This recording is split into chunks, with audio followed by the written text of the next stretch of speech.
Chapter 1446. After the messengers were sent out, more and more Mongol tribes began to gather outside the city. Mahama's expression was no longer as ugly as before. When he heard that the Han army had already set out from Salai city, his face turned gloomy and ruthless. "Come, this time I will let you know what a human wave tactic is. I will let you know who is the true ruler here." His words were ruthless, but Mahama, who had already suffered defeat after defeat, did not dare to underestimate Yuan's army. In view of the previous two failures, he decided to concentrate his forces and launch a fierce attack. He did not believe that the Han army would have an endless supply of gunpowder. As long as he was willing to sacrifice lives, there would be a time when the enemy would run out of gunpowder. At that time, it would be time for him to launch a counterattack. As for the deaths of his cavalry, what did that have to do with him? Even if he could not defeat the Han army, as long as he could delay for a period of time and wait for the Ross dukedom to make their move, the Han army would have to split up. That would be the time for him to launch a counterattack. In any case, this time he would definitely seize every opportunity to launch a counterattack. He would definitely deal a heavy blow to the Han army and chase this nightmare out of his mind. For the sake of this victory, he had used all his trump cards. He had also sent out the 20,000 golden armored cavalry, which was made up of the strongest youths, to be used at the most crucial moment. In order to create these golden armored cavalry, Mahamar had spent a lot of effort. The heavy golden armored cavalry was meant to deal with the White Russian army's musketeers. Now that they were used to deal with the Han army's musketeers, they could be considered to have made the best use of them. Although sending out all 20,000 golden armored cavalrymen would be equivalent to bringing out their final trump card, which would put them in a much more passive position when facing the Russian army in the future, compared to the Han army that was already threatening their lives, the matter at hand was more important. One after another, the tribes began to gather outside New Salai city. The number of tents outside the city was increasing by the day. Every day, there would be dozens of carts of rations being transported out of the city and distributed to the various tribes. Providing rations to the troops was a must. After all, they could not let them fight on empty stomachs. However, this was the only thing that Mahama could do for everyone. In fact, he didn't trust these tribes. It could be seen from the fact that they weren't even allowed to enter the city. But even so, many tribes were still waiting outside the city. Many small tribes were even sharpening their swords. They wanted to perform well and curry favor with Mahama. The number of soldiers outside the city increased every day. For example, the 5,000 cavalrymen of the Urhit tribe had also arrived outside the city and found an inconspicuous corner to stay. There were 7 or 8 other tribes like the Urhit tribe, totaling around 30,000 cavalrymen. By the time Yang Chendong and the 5-star army arrived at New Sarai, the Mongolian cavalry had already reached 400,000. 400,000. This Golden Horde Khanate is quite capable. After listening to Su Yuncheng's report, Yang Chendong could not help but sigh at the power of the Golden Horde. "Have you found out how many tribes are rushing here?" "Young master, there are about 150,000 people rushing out of the city. It's just that their marching speed is too slow. It's hard to say when they'll arrive." Su Yuncheng replied with some difficulty. He blamed himself for not being able to help Yang Chendong relieve his worries. As if seeing through Su Yuncheng's confusion, Yang Chendong waved his hand indifferently and smiled. "This matter has nothing to do with you. These people are not traveling slowly, but they don't want to participate in this battle. However, they don't dare to not come, so they slowed down their marching speed. This way, they don't have to participate in the battle and won't offend Mahama. People like them are not really our enemies, so we don't have to worry about them for the time being." After listening to Yang Chendong's explanation, Su Yuncheng finally understood. Knowing this, he asked excitedly, "Young master, these people won't be here for a while. When are we going to attack? Let's rest today. We will attack early tomorrow morning.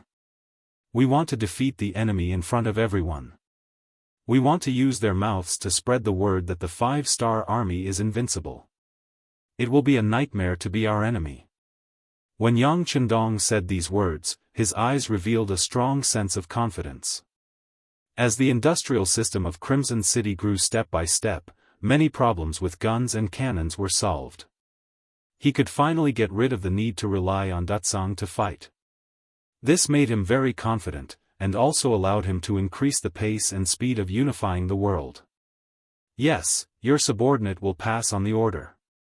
After Su Yunqing received the order, he was also very excited. After saluting, he turned around and left. Yang Chendong was left in the newly built central tent. He looked at Beta Persei, who was standing quietly but had a restless look in his eyes. "What's wrong? My hands are itching again." "Huh." Beta Persei showed a simple and honest look. You have a loyal face, but in fact, your brain is full of petty tricks." "Forget it, if that's the case, I'll leave the cannons to you tonight. Remember, don't let the enemy be idle, and prevent them from launching an attack." Yang Chendong looked like he couldn't be bothered with Beta Persei. "Thank you, young master.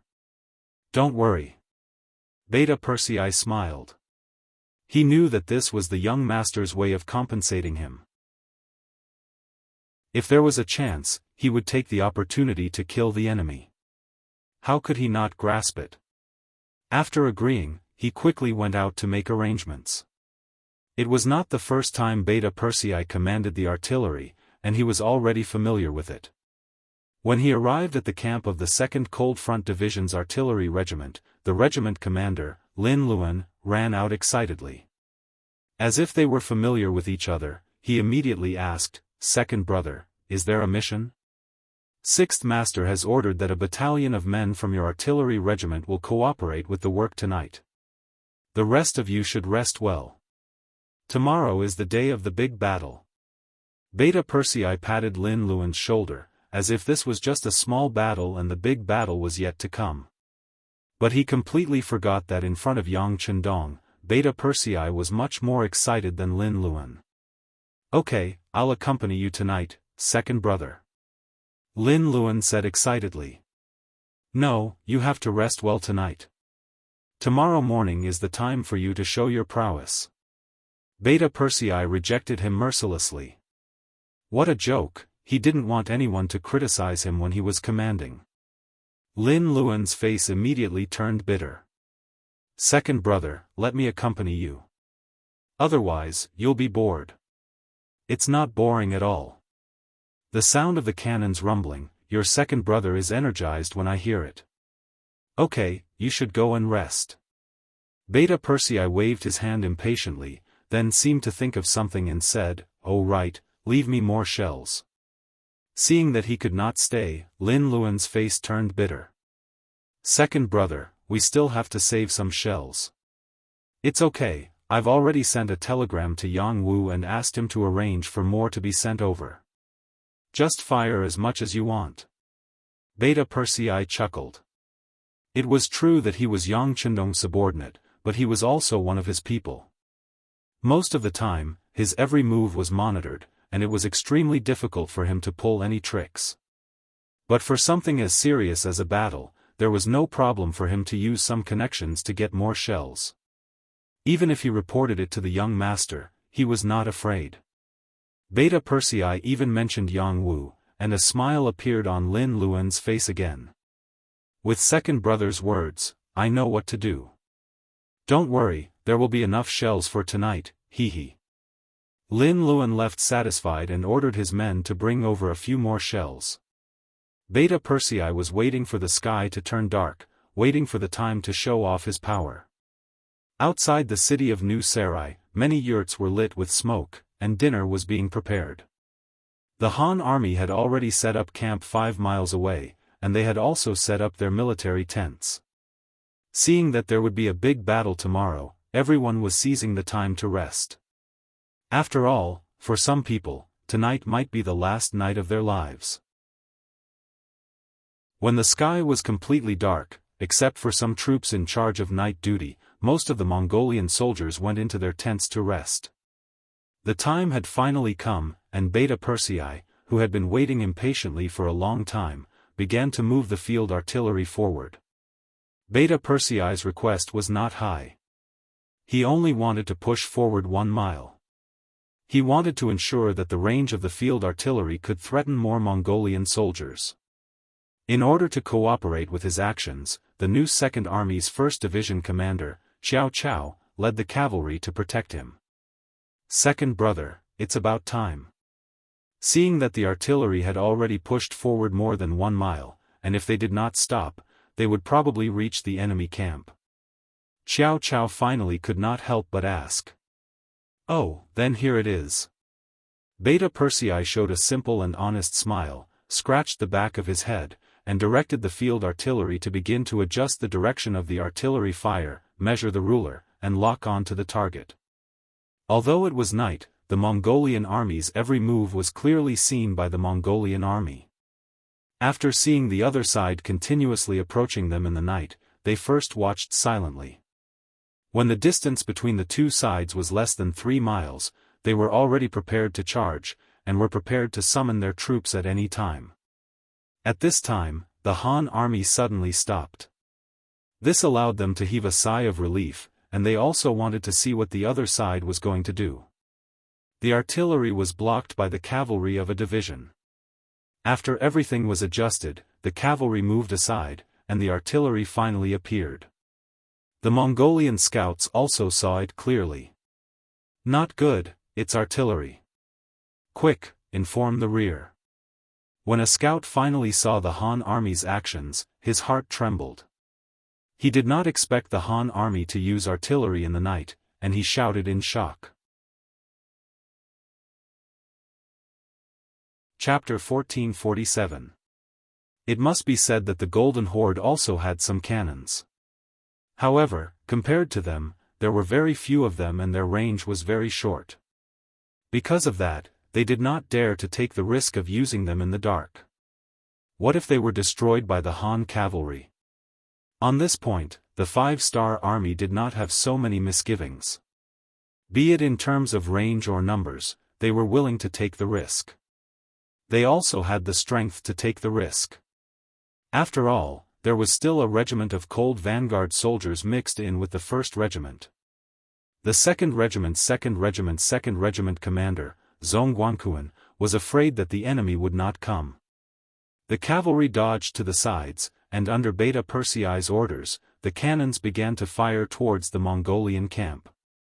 The direction of the cannons was towards the middle of the Mongolian camp.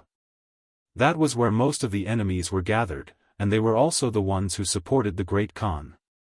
As for the smaller tribes like they had already received news that their general's camp was in a corner, and was not within the range of the cannons. In the originally silent night, the sound of cannons suddenly rang out. One by one, the tents were bombarded until there was nothing left. Who knew how many Mongolian soldiers were still sleeping when they were born, going to meet the Tengri that they trusted so much? There were a total of 50 cannons, and every shot was accompanied by 50 furious roars. Everywhere the cannons blasted, flames and cries of pain could be heard. The sound of the cannons alerted the other Mongolian soldiers, and they were unable to sleep. Instead, they walked out of their tents, their eyes and mouths wide open as they stared at the hellish scene in front of them. Amongst them were the leaders of the smaller tribes like he who had been persuaded by Grey. They had crossed swords with the White Russians before, and had seen the power of their cannons. From their point of view, the cannons that could shoot a huge iron bullet with a single shot were already very terrifying. They were already a headache for them. However, in comparison, the cannons of the Han army were much more powerful. The cannons would explode after hitting their targets, causing shrapnel and metal fragments to fly in all directions. It was truly fatal. Did you not see the soldiers who were 7 or 8 steps away from the explosion falling to the ground? Even the warhorses they were riding couldn't escape. They were knocked down to the ground by the remaining power of the blossom bullet, and screeched incessantly. Are these the cannons of the Han army? Many of the Mongolian soldiers who were not hit by the cannons looked at this scene with fear in their hearts. Many of them even exchanged glances with each other, as if to say, how could they resist the power of such artillery with mere manpower? If the Han army had such an endless supply of cannons, how could they fight this battle? How many people would it take to rush in front of them and brandish their sabers? As for he and the others, they completely believed Gray's words. This time, the Han army did not have a good feeling about this. It seemed that their choice to trust the other party and surrender was the right choice. The cannons were still firing. In less than an hour, hundreds of tents had been destroyed, and tens of thousands of people had been hit, either dead or injured. Finally, the cannons stopped firing, as if they were tired and wanted to rest. On both sides of the cannon formation, regardless of whether it was the 2nd Cavalry Division of the new 2nd Army or the 2nd Cold Front Division, a sliver of disappointment appeared on their faces. Originally, they had assumed that the Mongolian cavalry would not be able to endure such torture and would take the initiative to charge over. However, who would have thought that after an hour of cannons firing, not a single one of them had charged over? This caused them to be greatly disappointed, and they scolded the Mongolian cavalry for not having any backbone in their hearts. Let's rest for a while and lower the temperature of the cannons before firing again. Beta Persei lit up a cigarette in satisfaction, and threw the rest to the soldiers beside him. Then, without caring about his image, he sat down on the ground with a satisfied smile on his face. The previous round of cannons firing was extremely satisfying, and had also achieved the goal of not letting the Mongolian army rest. When he looked at the 5-star army camp behind him, they were still incomparably silent. Clearly, they had already received the news, and did not bother about the cannons firing. They should sleep if they had to. One side was full of energy after a night of rest, while the other side was extremely tired. Even in terms of soldiers, they had a 30% advantage. When Beta Persei thought about how all of this was achieved under his command, he could not help but feel extremely satisfied. The cannons of the Han army finally stopped firing, and the soldiers in the Mongolian camp heaved a sigh of relief. The Mongolian soldiers who were fortunate enough not to be hit by the cannons naturally rejoiced, but at the same time, they started to set up their tents.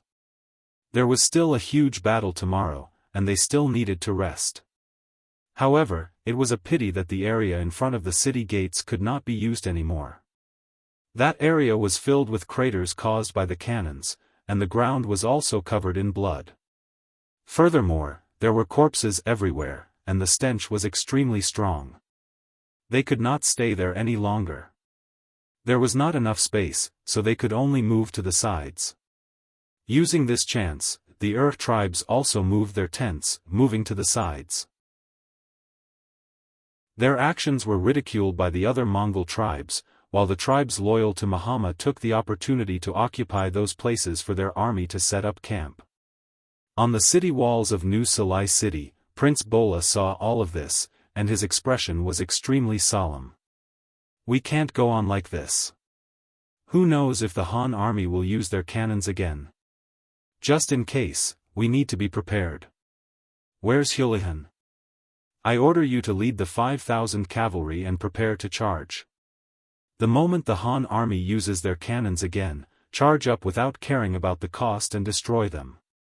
As he spoke, Bol turned his head to the side and looked at Hurahan, who was wearing a suit of armor.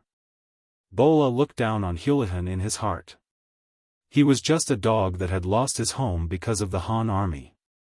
Such a coward was not worthy of standing beside him. If it was not for the fact that he was in dire need of manpower, he would have dealt with this person long ago. However, even so, he could not let him off so easily. Bola had already heard that if it were not for this Hulahan provoking the Han army in the Far East, they would not have come to his territory. It could be said that this person was the root of the problem, the source of the war. With such an understanding, how could Bola treat Hulahan well? Sending him out this time was equivalent to sending him to his death. When the ashen-faced Hulahan heard that he was going to be deployed in the middle of the night, he dropped to his knees and begged, "Your Highness, please spare this lowly one. This lowly one is willing to serve you as my master and serve you for generations to come." Seeing that Houlihan did not want to lead the troops, Bola's face sank, and his voice became cold. "What? You want to go against my orders?" "This. Your Highness, it is not that this lowly one wants to go against your orders. It is just that the Han army's cannons are too powerful. Furthermore, they are taking the initiative to attack, so it is impossible for them not to be prepared. Attacking in the middle of the night is too short-sighted, and it is not suitable." Houlihan opened his mouth and spouted nonsense. "Humph. Even if it is the middle of the night and we cannot see through the enemy, they should not be able to see through us either, right? This is the best time to attack. Do not worry, as long as you can kill your way through, this prince will immediately order the army to follow up. At that time, you will have the greatest merit." Bola rejected Houlihan's request and gave the order in a resolute tone. Since he had already said that, if Houlihan still refused, he would not even have the chance to charge and would be taken down by Bola. Thinking that there was at least a chance of survival if he attacked, he could only nod. "Since that is the case, this lowly one will lead the men to charge. I only hope that your Highness can grasp the opportunity and send the army to kill them." "I know. As for what to do, this prince will naturally have his own plans. Go and prepare. I will give you an hour," Bola said impatiently. Bola still stood on the city wall. He had a feeling that the Han army would not stop here. If it was him, with the advantage of the cannons, he would also take the opportunity to increase his gains. The truth was as he had expected. An hour later, the cannon sounded out once more, and the Mongol camp that had just moved their tents were once again baptized by cannon fire. "Attack, tell Houlihan to attack immediately." On the city wall, Bola's eyes were spitting fire as he watched all of this. Although to the Mongol army that had hundreds of thousands of men, the loss of 10 to 20,000 would not be a huge blow, but it would be a huge blow to their morale. If they did not do anything, their morale would definitely plummet, and that would not be a good thing for the battle tomorrow. As for whether or not the enemy would be prepared after sending out Houlihan, that was for sure. However, he still sent out those 5,000 men to see if the Han army was prepared or not.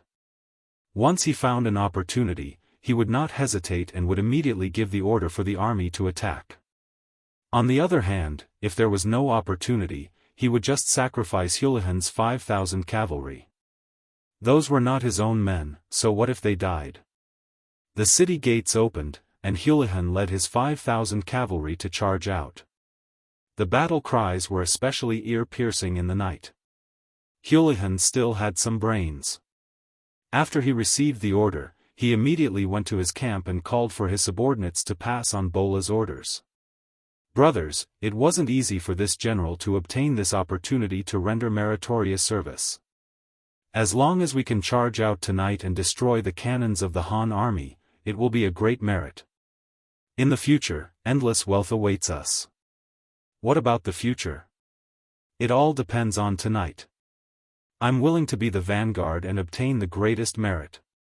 All the generals were pumped up by Houlihan's words, and they were all raring to go.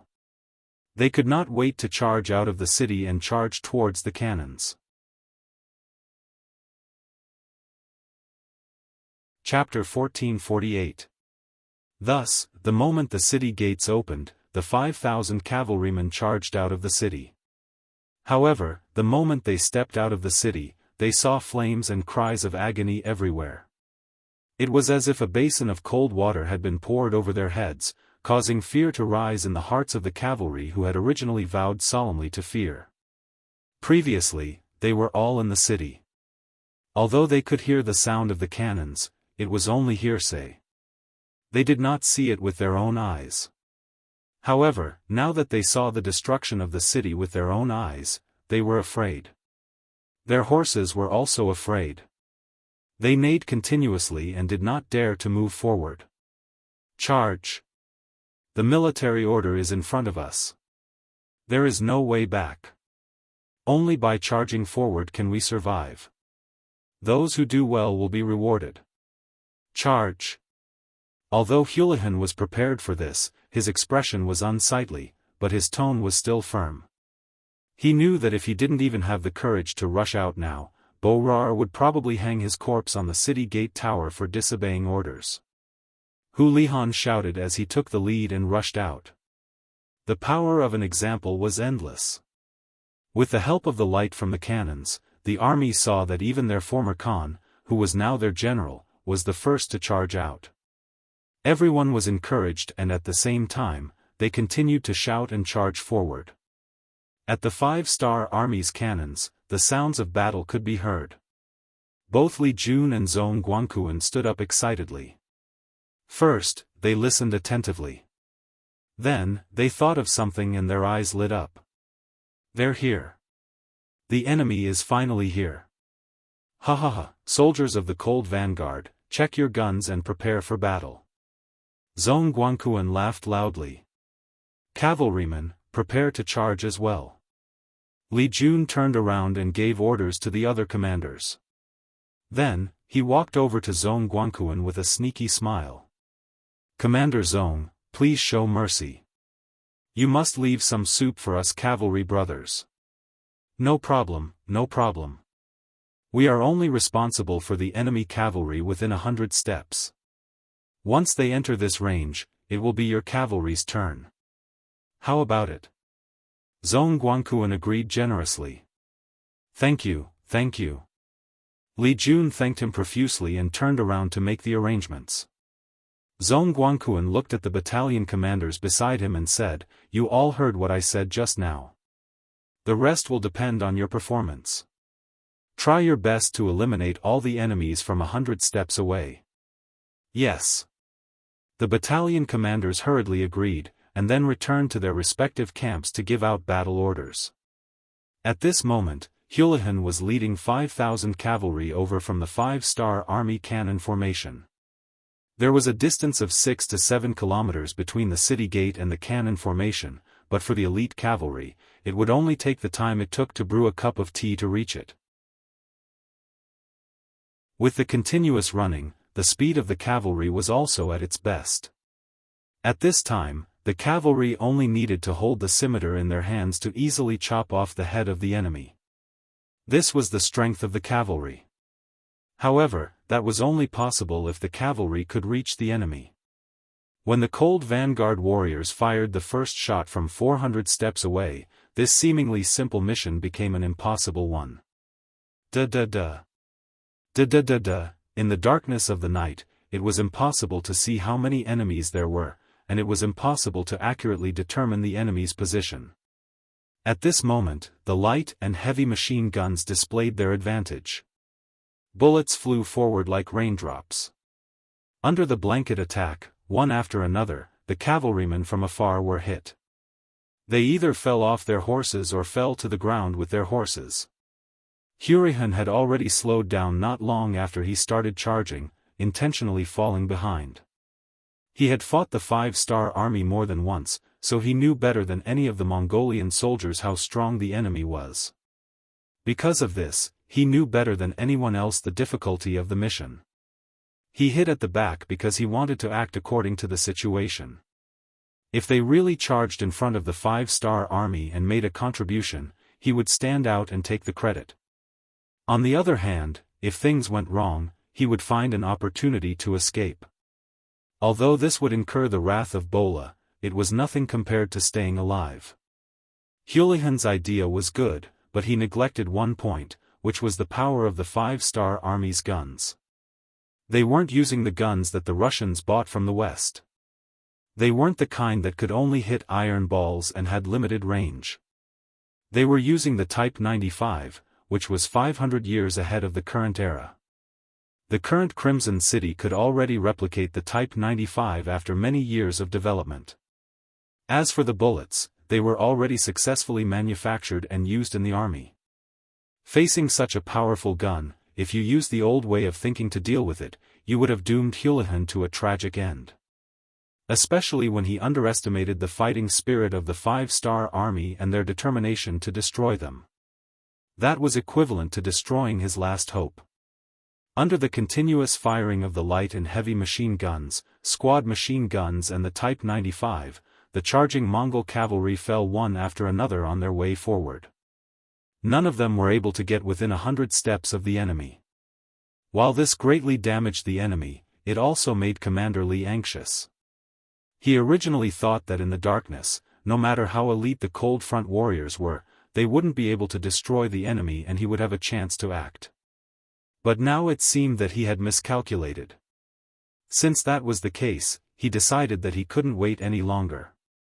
All soldiers, get on your horses and prepare to charge. Since Zhong Guangquan didn't give him a chance, he would create one himself. Seeing that the enemy had lost more than half of their men, if they didn't attack, they wouldn't have a chance. Thus, Commander Li decided to lead the soldiers to charge and take the initiative to enter the battlefield to kill the enemy. The soldiers of the new Second Army's 2nd Cavalry Division, who couldn't wait any longer, were waiting for this order. Seeing that their commander was going all out, they had nothing to be afraid of.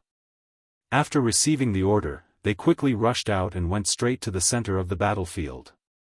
F***CK, stop shooting. Zhong Guangquan saw the 2nd Cavalry Division's actions and quickly ordered them to stop in shock. The gunshots immediately stopped, which prevented them from killing their allies by mistake.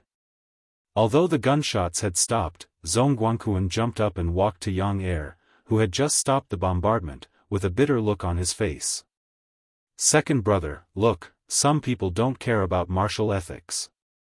Yang was currently instructing the soldiers to lower the temperature of the cannons when he saw Zhong Guangquan walking over aggressively. He snorted and said, "I say, regiment leader Zhong, we can't just focus on satisfying our cravings and monopolize everything. Just now, your Cold Front warriors had a good time killing. It's reasonable for the cavalry brothers to be anxious. We should understand each other." Beta Persei's answer was obviously biased towards the new Second Army, which made Zhong Guangquan a little dissatisfied. He thought to himself, when it comes to eating alone, I'm afraid no one is better than you, Beta Persei. Look, you even sent Commander Lin Luan back.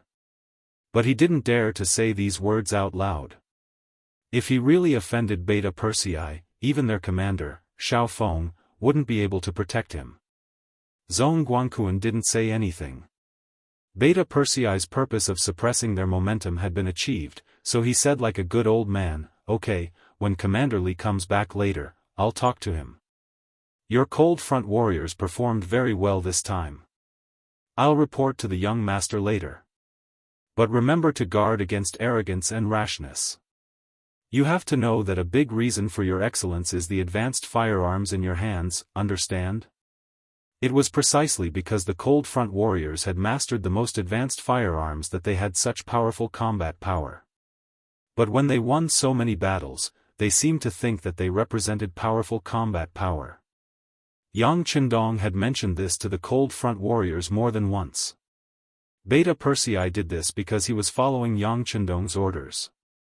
When these words fell into Zhong Guangquan's ears, his expression became incomparably serious. He knew that he did have the intention to eat alone just now, and Beta Persei saw through it. Thinking that this time was a reminder, he was afraid that he wouldn't let it go so easily next time. He immediately said with an attitude of admitting his mistake, "Second brother, you're right. I was indeed a little impulsive just now. But if there's a next time, we'll definitely discuss it with the cavalry brothers.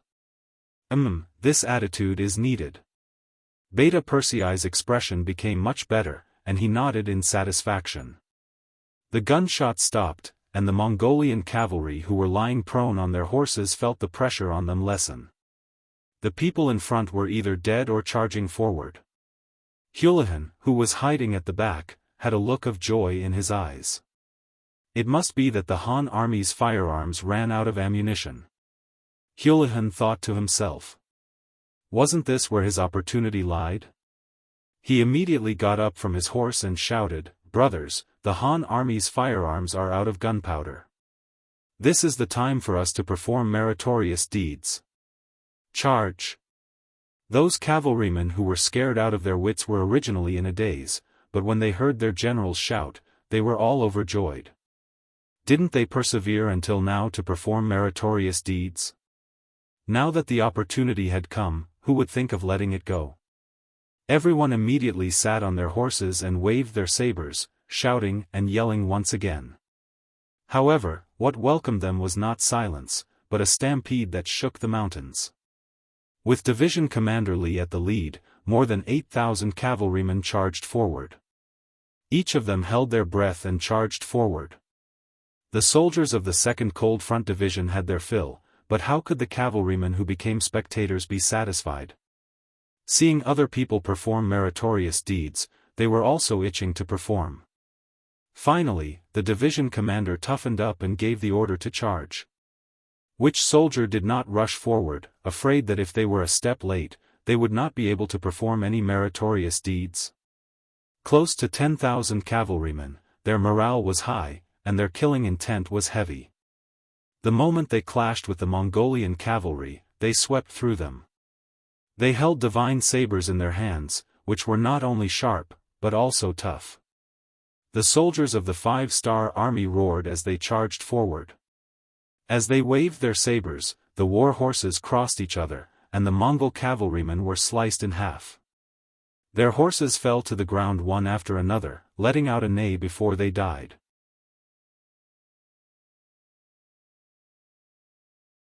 Chapter 1449. Hurihan charged forward with hope, but that hope quickly turned into disappointment and then into despair. He would never have thought that the 5-star army would dare to charge with cavalry.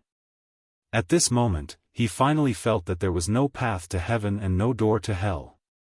If it was just a musket attack, as long as he didn't charge into the effective shooting range of the enemy, they wouldn't be able to do anything to him. But it was different with cavalry. When the enemy came in front of him, he didn't even have the chance to dodge or escape. Within a short period of time, Hulahan saw his subordinates being slaughtered off their horses one by one. Their horses fell to the ground in rows. Hulahan's face was filled with shock as he turned his horse around and fled. At this moment, he had forgotten all about the merits and the charge. The only thing that mattered to him was his survival. Tisk, where do you think you're going? Using the moonlight, military commander Li took the lead and killed several enemies. He rushed to the front and saw Hurihan, who was wearing a general's armor, trying to turn around and escape. It was said that one could recognize a woman by smell. On the battlefield, one could recognize the identity of the enemy by their armor. It was difficult for Hurihan, who was wearing a general's armor, not to attract attention. With a shout, military commander Li's intuition told him that he had caught a big fish this time. Immediately, he took out the bow on his back and released an arrow. The arrow pierced through the air and headed straight for Hurihan's mount. Shoot the horse first. Relying on his skillful horsemanship, he shot an arrow with great precision, and it landed on the back hoof of Hulahan's warhorse. When the arrow pierced through the horse's leg, the warhorse let out a mournful neigh and stood facing the sky. The sudden rearing of the warhorse caught Hulahan off guard. By the time he realized that something was wrong, he had already been thrown off by the warhorse. After a roll, he felt pain all over his body. Needless to say, this fall had injured his bones. However, on the battlefield, life and death were only a matter of an instant. At this moment, Hurihan didn't even have time to check on his injuries. All he needed to do now was to continue running. Enduring the pain in his body, Hulahan stood up. Before he could identify the direction, a strong gust of wind hit his body. Instinctively, he raised his sword to block. With a crisp, ding sound, a strong force passed through his right arm and knocked Hurihan, who had just stood up, back to the ground. The man borrowed the horse's momentum and his strength increased by more than 2 times. Hurihan was once again injured by this attack, and he fell to the ground once more. With injuries on top of injuries, Hurihan felt that standing up had become a luxury. At this moment, a scene that made his hair stand on end happened.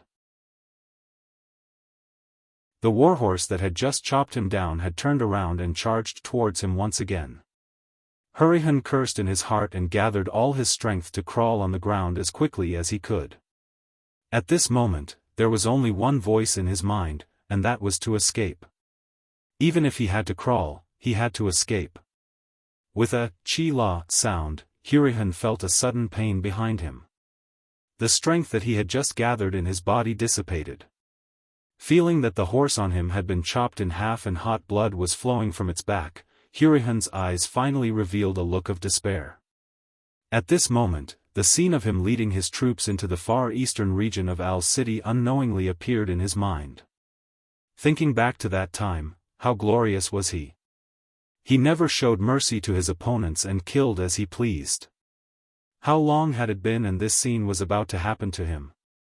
Perhaps if he could redo his life, he definitely wouldn't have chosen to be enemies with the 5-star army. Li Jun stopped his horse and looked at the back of the enemy who was still trying to fight back. He shook his head and said, "Don't blame anyone. If you want to blame someone, blame yourselves for being enemies with our 5-star army." After he finished speaking, Li Jun once again bent down and raised his blade. A bloody head flew into the air. Hurrihan, who had once dared to take the initiative to find trouble with the 5-star army, had become an ice-cold corpse. Following Hurrihan's death, the 5,000 cavalrymen he led on the battlefield were either dead, injured, or surrendered. After not seeing a single enemy on the battlefield, Li Jun's division commander was satisfied and returned with the army. On the city tower of New Salai City, scouts were constantly reporting the results of the battle. They reported Hurrihan's death and the 5,000 cavalrymen's annihilation to Prince Bola. Hiss! Bola only felt his teeth hurt. Although this was the result he had long expected, when it happened, he couldn't help but feel a chill in his heart. Not only did the Han army have powerful firearms, but even their cavalrymen were so fierce. Could they really win against such an opponent? This was the first time Bola felt a sense of helplessness and fear of the unknown future. This night was spent amidst the gunfire. Every half an hour, there would be the sound of cannon fire. Whenever someone tried to launch a cavalry charge, what awaited them was endless gunfire and a crazy cavalry charge. This scene only ended when the sky began to brighten. During the night, the Mongolian army didn't get any rest. They spent the night in fear because no one could guarantee that the next cannon fire wouldn't fall on their heads. When the sky was bright, Yang Chendong also walked out of the tent. At this time, he was clearly in good spirits. After sleeping all the way until dawn, his mental state was at its peak. Young master, as soon as he walked out of the tent, Beta Persei excitedly greeted him, then laughed foolishly. There was no need to say anything. Just by looking at Beta Persei's appearance, he knew that last night's harvest was not small. What's the matter? Are you here to report the results? Yes, young master. Beta Persei said with a happy face, young master, according to incomplete statistics, we killed and injured more than 30,000 enemies last night. Among them, we destroyed more than 800 of the enemy's tents. They didn't get any sleep last night. It seems that our chances of winning today's battle are much higher. Not bad. Hearing the results, Yang Chendong was also very satisfied. The meaning of last night's battle was not how many enemies were killed, but how much courage the enemy had. As a result, how could an army without morale be a match for the high-spirited 5-star army? Well, you've been tired all night. Go and rest. Yang Chendong said with concern, then prepared to go to the front line to supervise the battle.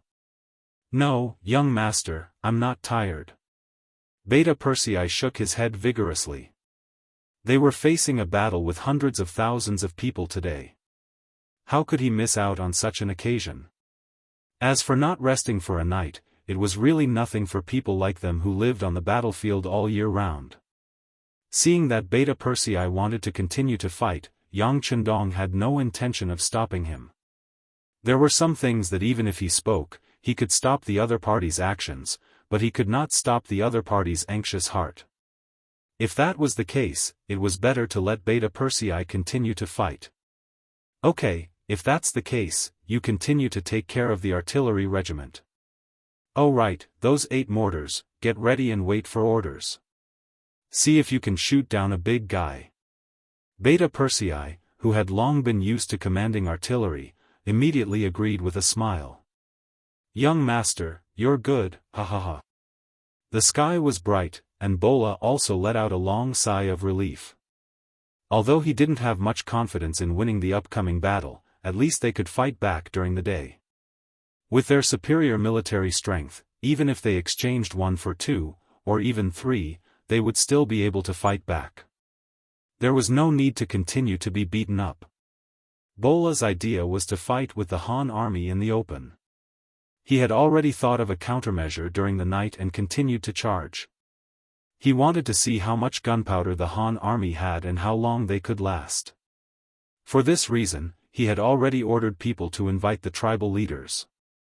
He wanted to make a promise to raise their morale as much as possible and deal a heavy blow to the Han army.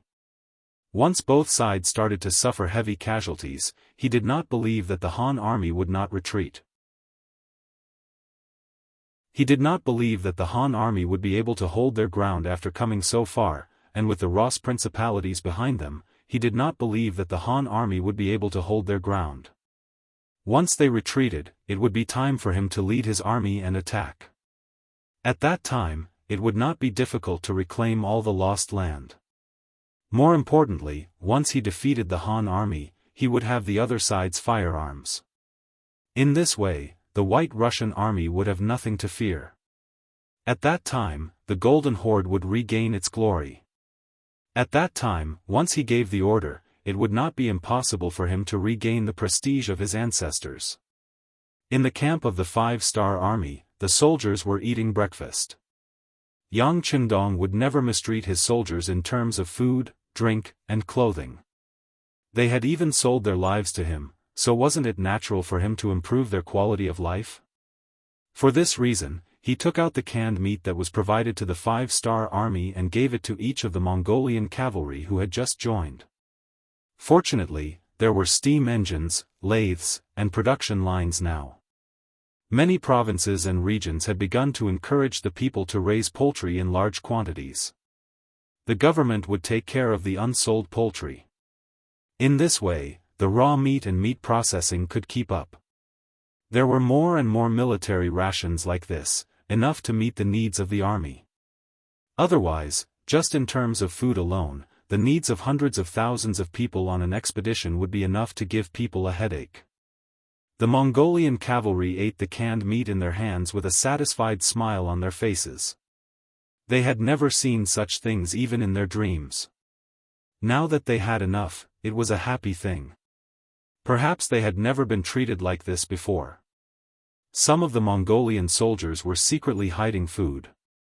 In their eyes, it was not enough for them to eat such good food. They should share it with their families and let them know what the so-called delicacies in the world were.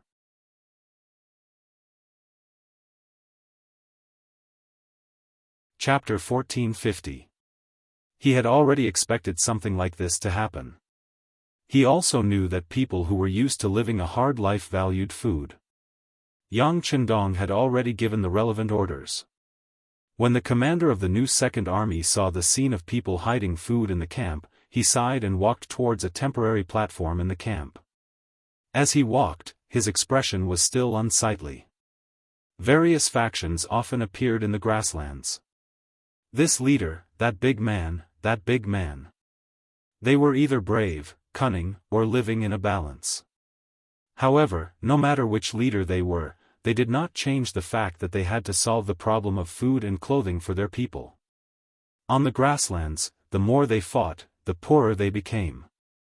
The population also became smaller and smaller. They had no choice but to rob. If they encountered the Han people of the Central Plains who were easy to bully, they could barely survive. However, once the Han people were strong, they could only run away with their tails between their legs.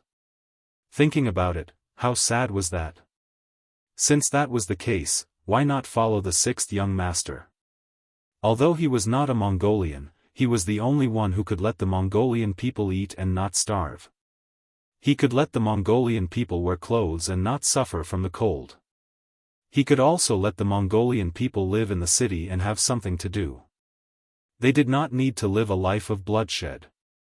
Since that was the case, why not sell their lives to the sixth young master? What they wanted, what they needed, he could satisfy them.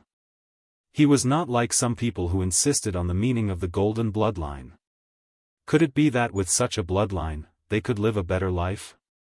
Countless thoughts flashed through his mind. When he walked to the platform, he had already made up his mind. He would follow Yang Chendong to the end. Not only him, but he would also persuade more people. In the past, he served in the 5-star army to repay Yang Chendong's kindness. However, from now on, he would serve wholeheartedly for the sake of a better life and future for the Mongolian people. On the platform, it was as if he had become a different person. He stood tall and his voice spread in all directions with the help of a simple loudspeaker. Brothers, I've lived a hard life like all of you, and I deeply understand what you're doing now. However, I still have to say that we are about to go to war. If you keep food on your body, it will not be beneficial for the next operation. Trust me, put down those things and eat them. As long as we can win the next battle, there will be a lot of good things like this. You will eat until the day you vomit. What? Eat until you vomit? The Meng cavalry soldiers shook their heads in disbelief. In his opinion, how could he have enough of such delicious food? Bullsh *t. As for spitting it out, just how wasteful of an action was that? It was shameful, and would be cursed by the clansmen. He looked at the soldiers with an understanding gaze. How could he not have such thoughts in the past? However, his initial suspicions became reality. There was a time when he was sick of eating canned meat. Although it wasn't to the point of vomiting, it was close to the point of vomiting. This was unimaginable in the past when he was short of food and clothing. She could understand what the soldiers were thinking, so she said with empathy, "I know what everyone is thinking, but the facts will prove who is right and who is wrong. Next, let's talk about the standards of merit. Those who capture a head on the battlefield will be rewarded with 20 Chinese coins. Those who capture 2 heads will be rewarded with 50 Chinese coins and a can of canned meat. Those who capture 3 heads. For people who had been starving all year round, there was nothing more tempting to them than food. This was far better than being promised a high position and a generous salary. This was something that could be seen and touched. Those who capture 1 person will be rewarded with 20 Chinese coins and a tael of refined salt. Those who capture 2 people will be rewarded with 50 Chinese coins and a can of canned meat. Those who capture 3 people will be rewarded with. She held the list of rewards that she had prepared beforehand and continued to read aloud. These rewards were all very edible. There were salt, sugar, iron pots, canned meat, rice, and even down jackets. As long as one achieved great merit on the battlefield, they would be rewarded handsomely after the battle. The warriors below listened quietly. After learning that there were so many different kinds of rewards, many of them looked forward to it.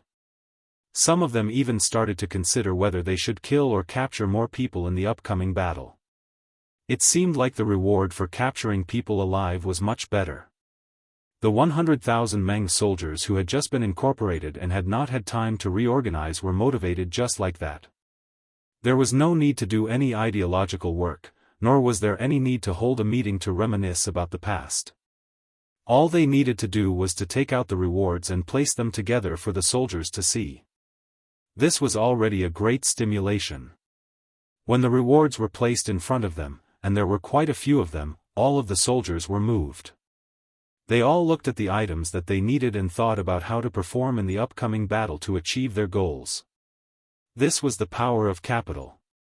This was the human potential that was stimulated by material needs. Looking at this scene, Shibei believed that he did not need to say anything, and everyone would give it their all. All he needed to do was pray for the enemy. At 9:00 in the morning, which was the time of the ancient times, 100,000 Meng soldiers left the camp and started to get into formation, preparing to attack. In contrast, the side in charge of defense had been waiting for a long time. Looking from afar, the crowd in front of New Sarai was a sea of people. It was impossible to count how many tribes and how many soldiers there were with the naked eye. Even when facing the rising Ross principalities, the Golden Horde did not put up such a grand display. Judging from this, they already regarded the 5-star army as their strongest opponent. Vaguely, they could see that there were still dozens of cannons erected on the walls of New Salai city, and there were people busy working there. It was obvious that these cannons had just been set up to stop the 5-star legion's attack. Beta Persei used his binoculars to look at the dozens of cannons, and his eyes showed disdain. In terms of cannons, the enemy was nothing. In his eyes, these cannons were targets that could be attacked at any time. It was meaningless. Around the cannons, a group of nobles of the Golden Horde were standing there in luxurious clothes. As the saying goes, one can see far from a high place. These dignitaries appeared here as if they were the rulers of the war. Take a look and see if you are familiar with any of them.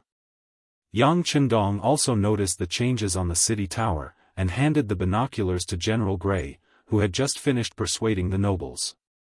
He reached out and took the binoculars respectfully, then looked up with a hint of excitement.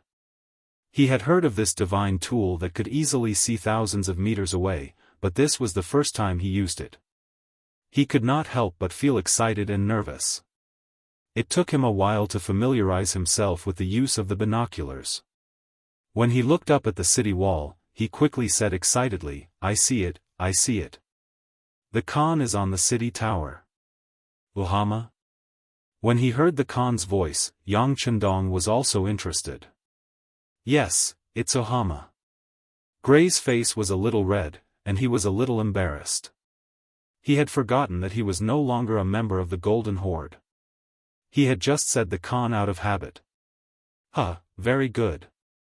When he heard that Ohama was on the city tower, Yang Chendong also became excited. If they could get rid of the enemy's big boss at the start of the battle, then this battle would be much easier.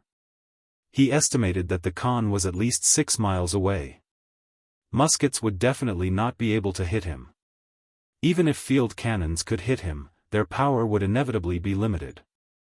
If they missed, the enemy would escape, and they would miss a great opportunity. Well, inform Beta Persei to use the mortars. They must hit accurately and solve the biggest problem in one shot. Also, inform Tianyu to fly up and attract the enemy's attention. Yang Chendong quickly came up with a plan in his mind and immediately told Pan. This time, in order to deal with the Golden Horde, Yang Chendong sent a telegram to the Air Force of Qiqian City to rush over. Compared to when the Air Force was first established, they had nothing. Now, the Air Force had become an army of its own. Although they could not build a real plane to give them a platform to display their abilities. But there was no problem in controlling hot air balloons, hydrogen balloons, and individual paragliders. They could also complete the ability to launch gunpowder attacks from high altitude and land. At this time, the commander of the Tianyu army was checking the equipment of the soldiers at the back of the army. For a long time, the Air Force was like a deaf person's ear decoration. It had an empty name, but no actual power. Because of this, Tianyu always had a feeling of being unable to raise his head. Especially when the city lord's mansion allocated a huge amount of money to the Air Force every year, he felt even more pressure. Fortunately, no matter what other people thought of them, the 6th young master always supported him. If he wanted money, he would give him money, he would give him people, and he would give him technology. After receiving support from all sides, Tianyu had been suppressing his anger for a long time. Ever since he achieved military merits in pacifying Ryukyu Island, he was even more convinced that the Air Force was a powerful force. Then, he worked hard day and night. Next, he led people to break through one obstacle after another. The problem of the hot air balloon's direction of ascent, the problem of the load, the problem of the stability of the altitude, the problem of the accuracy after dropping the explosives, including when to let it explode, to what extent the accuracy was, and so on. There were also hydrogen balloons that could fly higher and individual paragliders, how to carry out activities and reconnaissance behind the enemy's back, and so on. Over the years, the problems were solved one after another, and then they were solved again. Until now, the problems encountered have been solved, and the exercises have been done many times. Now, they only lacked real combat experience.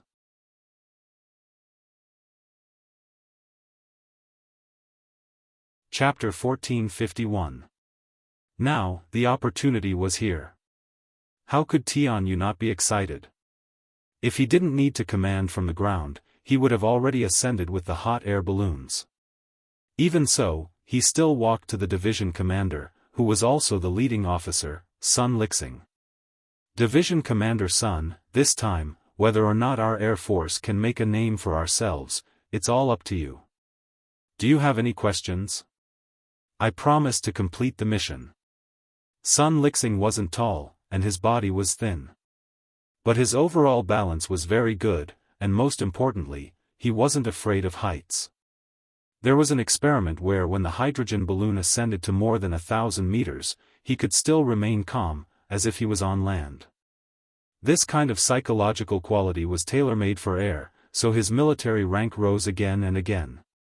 And this time, the actual combat command mission was given to him by Tianyu after careful consideration. He firmly believed that this person would be able to complete the mission well. Good, remember, keep an eye on my flag to ensure that my orders are carried out smoothly and destroy the main target. Tianyu patted Sun Lixing's shoulder again and said earnestly. At this time, the communications officer came over and conveyed Yang Qindong's order to ascend into the air.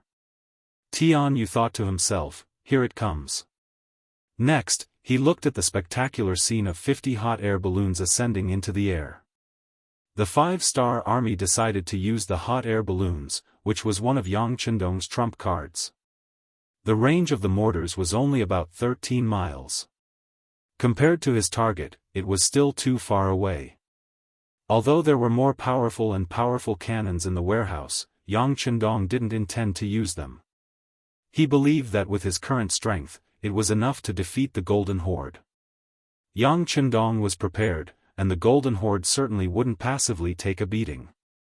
Just as both sides were mobilizing their troops and preparing for a great battle, their reinforcements arrived. From afar, the gates of New Salai City opened wide, and a steady stream of cavalry swarmed out. Not only that, the other gates opened one after another, and more cavalry rushed out of the city, then gathered together and circled to the front of the battlefield. Ha ha ha, this time I want to see how the Han army will defeat this Khan. Standing on top of the city gate tower, Mahama laughed heartily as he watched more and more cavalrymen join the battle. His expression was extremely confident. This time, in order to deal with the Han army, he had spent a lot of money and agreed to a series of conditions. In the end, he managed to invite two powerful reinforcements, the 150,000 Circassian cavalry and the 100,000 Alan cavalry. There were 250,000 cavalrymen in total. When they appeared on the battlefield, it was as if they blotted out the sky. The surging cavalrymen covered the entire battlefield, giving people a feeling that they were endless. When the 250,000 cavalrymen raised their scimitars and shouted the word, "Kill," their murderous aura surged. Even though the cavalry of the new Second Army were brave and experienced in battle, they were still frightened by the enemy's formation. The appearance of 250,000 cavalrymen was something that even Yang Qindong did not expect. Because they came in a hurry, the intelligence department did not have time to infiltrate New Salai City. This was also because Yang Qindong's attack was too fast, so fast that the intelligence department did not have time to implement their plans. The sudden addition of 250,000 cavalrymen made the Mongolian cavalrymen, who had been tormented for an entire night, feel more confident. In terms of military strength alone, the Golden Horde had more than 500,000 men, while the Han army only had about 200,000. This was more than twice the number of the Han army, giving them hope of victory. "Good fellow, there are quite a lot of people." Ha ha ha. The heartless Beta Persei laughed heartily. Only a careless person like him would ignore the enemy's numbers. He thought that with so many enemies, how many could he blow up with one shot? Wouldn't that be great? There was also another person who was not afraid, and that was Yang Chendong. Yang Chendong already knew about the Circassians and the Alans. According to his plan, after dealing with the Golden Horde, he would deal with them. If they were obedient, it would be fine. If they dared to resist, he would just kill them. However, he did not expect that they would take the initiative to appear on the battlefield. This saved him a lot of effort, and he could kill them all in one fell swoop. "Men, raise the flag and bring me my golden cloak."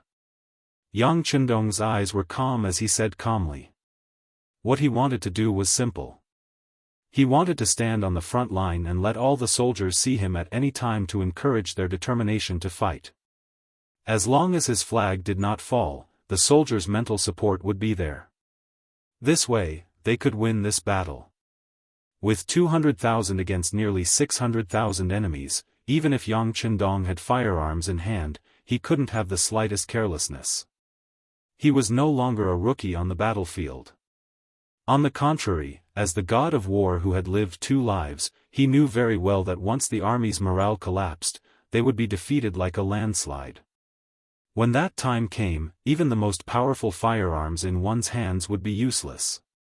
Countless history had proven that the decisive factor on the battlefield was not whose weapon was more powerful.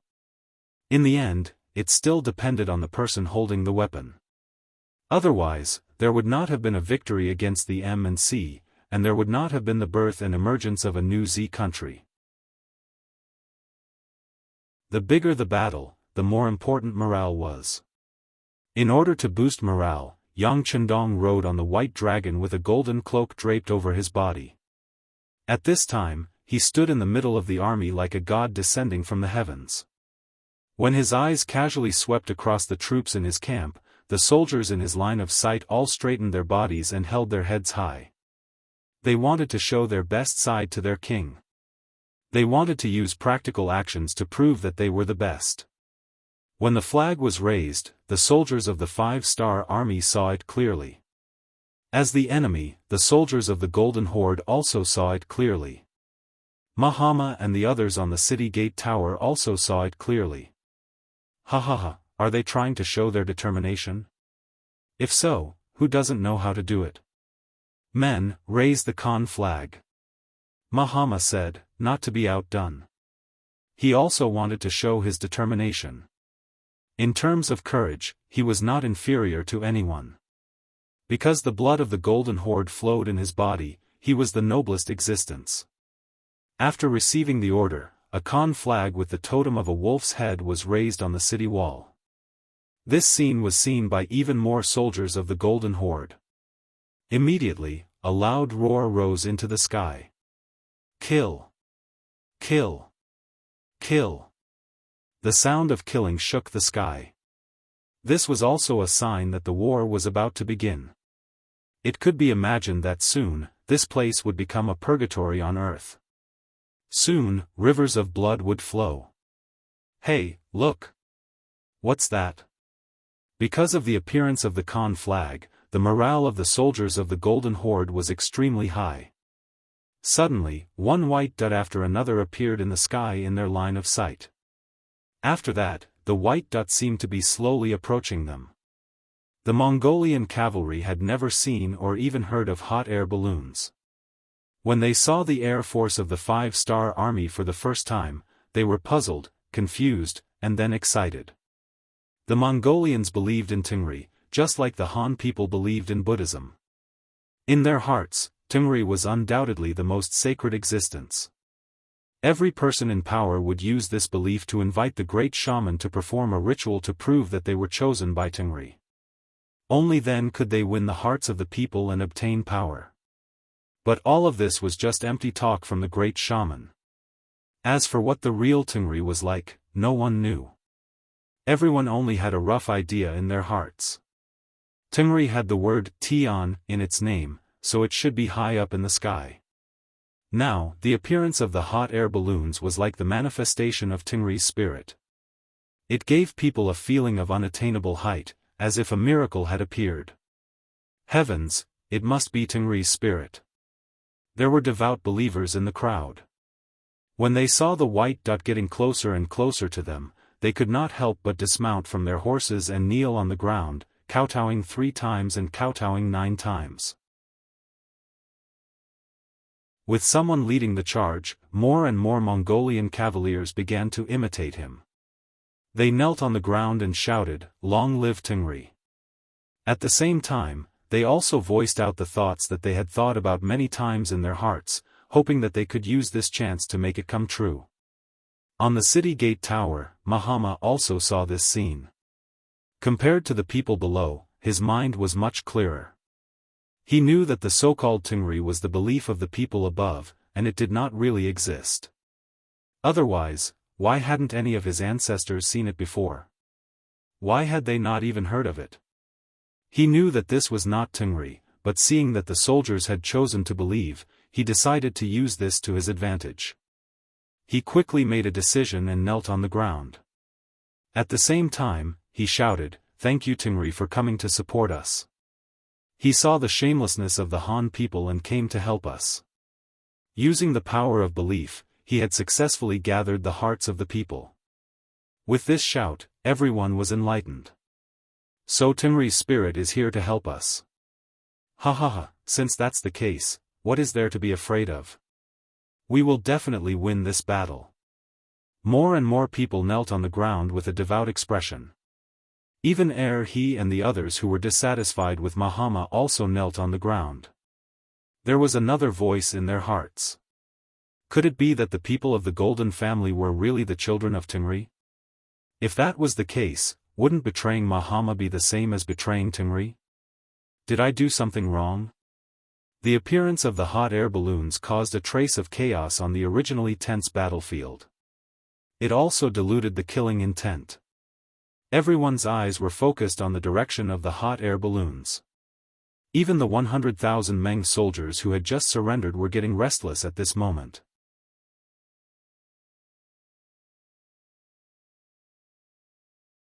Chapter 1452. Naturally, they believed in the existence of Tengri. Now that they saw that Mahama had attracted the help of Tengri, their thoughts of helping the Han people in the war began to waver. Some people had even reached out to grab their cavalry swords and began to search for the Han army. They looked as if they would draw their swords at any time. Tell them that Tengri is here to help the Heavenly Khan. If they don't believe it, things will become clear soon. Yang Qindong noticed the change in the atmosphere of the army and ordered she be. At the same time, he said to Tian Yu, who was standing at the side, "Commander Tian, send a message to your soldiers. In a while, when Second Yang fires the cannons, they must also throw down explosives on the city gate tower to prove that Longevity Heaven has abandoned Mahama, the spokesperson of the Huang clan."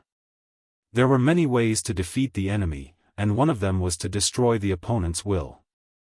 This way, such an opponent would be vulnerable and difficult to deal with. After the order was given, the two commanders immediately went to work. The chaotic aura in the army was temporarily suppressed.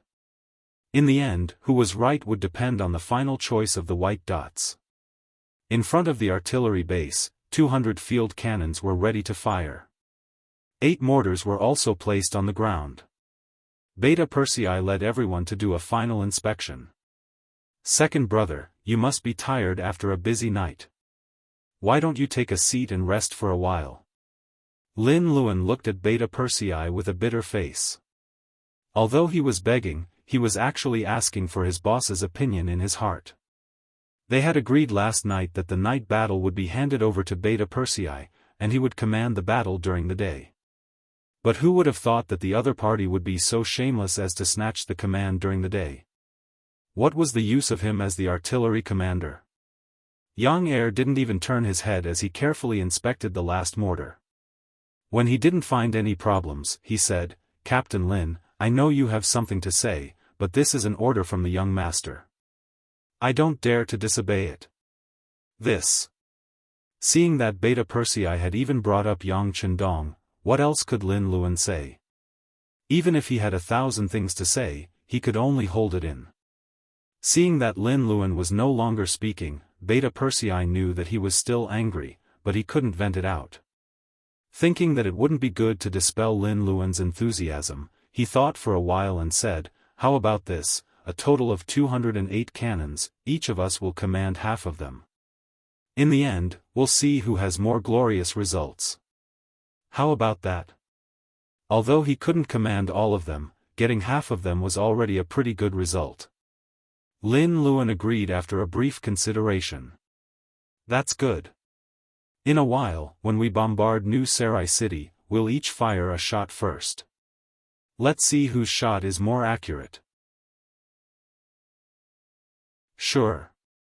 Beta Persei nodded in agreement.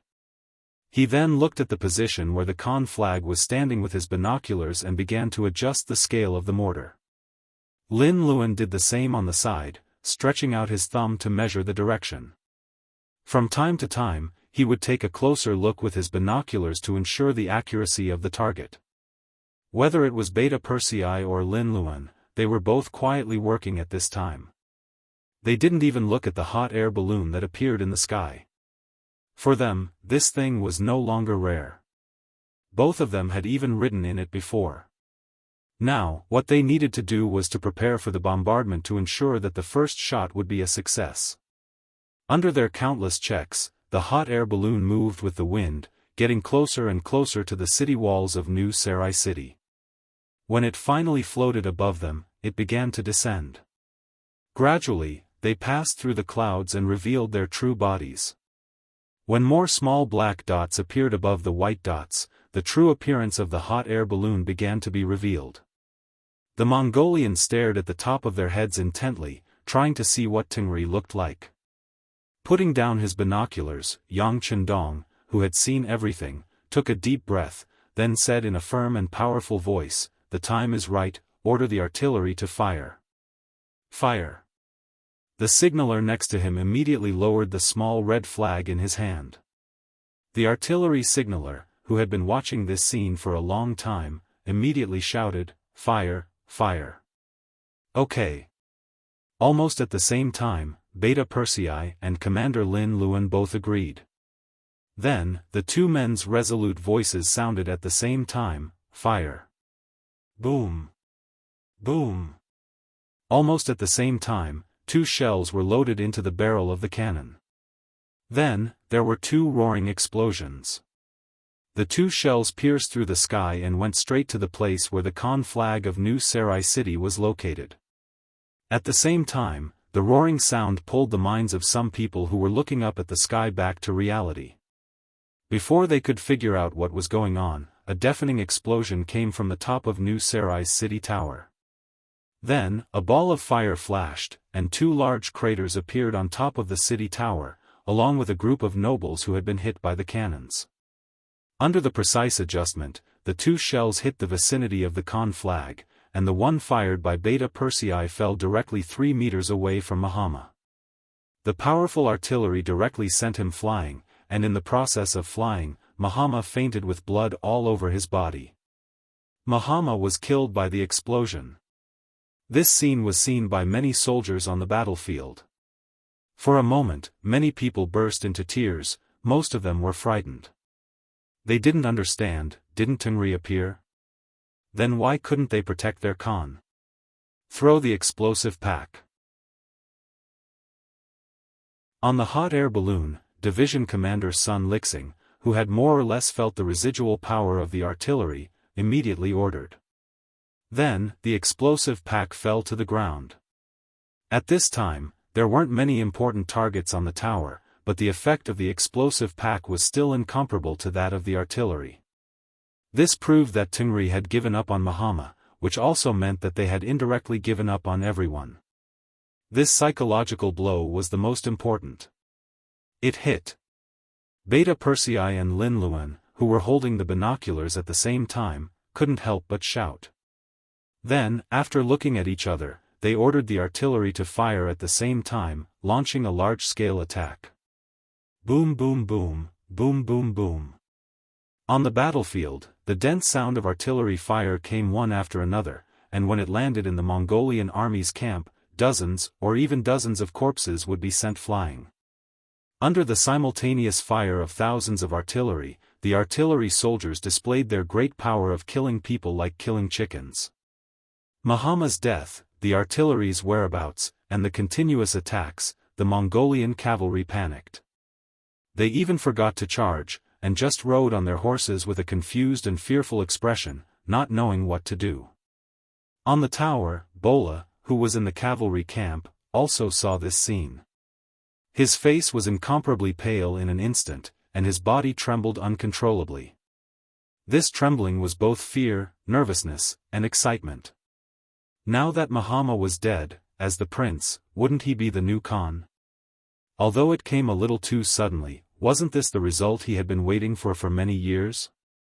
How could Bola not be excited when he thought about how he was going to be the Khan? The continuous sound of artillery fire quickly pulled him back to reality from his excitement. Phew! Bola let out a long breath and looked deeply at the Han army camp a few miles away. He muttered to himself, "Although you helped me become the Khan earlier, I will not be grateful to you. On the contrary, I will use your blood, your lives, as a stepping stone. I will tell everyone that I am more suitable to lead you than Father Khan. Men, order the army to attack. Summon Shamask and Mao Lahong, the two leaders, over." Bola, who had gradually calmed down, knew what he had to do next, and he was already prepared for it. Shamask was the leader of the Circassian people, and Mao Lahong was the leader of the Alan people. In the past, they were independent forces. This time, the dead Mahama had paid a lot of money to deal with the Han army. But now that Mahama was dead, he didn't know if the promise was still valid. After hearing Bola's summons, the two generals came to the central tent with nervous hearts. As soon as they saw each other, the two leaders put their right hands on their chests and bowed. They said with a sorrowful tone, "Your Highness, please restrain your grief. Thank you for your concern, uncles." Bola also pretended to be in pain and bowed. Then he slowly got up and said to the two, "Just now, this little prince has inherited the Khan's position.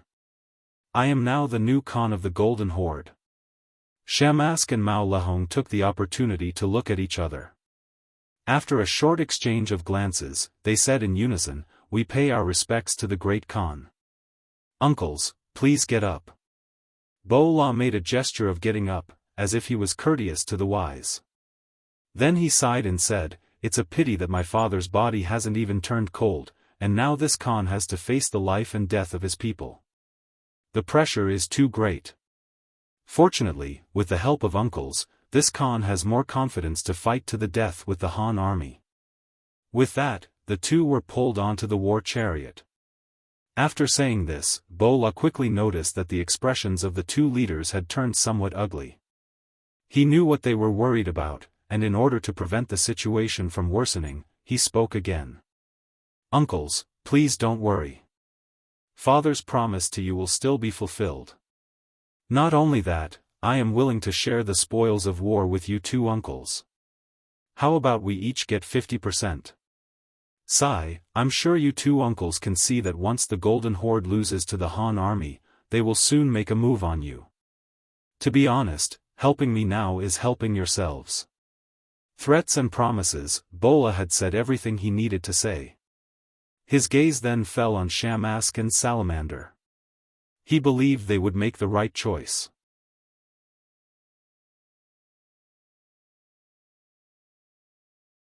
Chapter 1453. If Bola had said these words before the battle, the two of them might have considered it. But after seeing the power of the enemy's cannons, they treated the Han army as their greatest enemy. None of them had the confidence to win against such an opponent. Only if the three of them worked together would they have a higher chance of winning.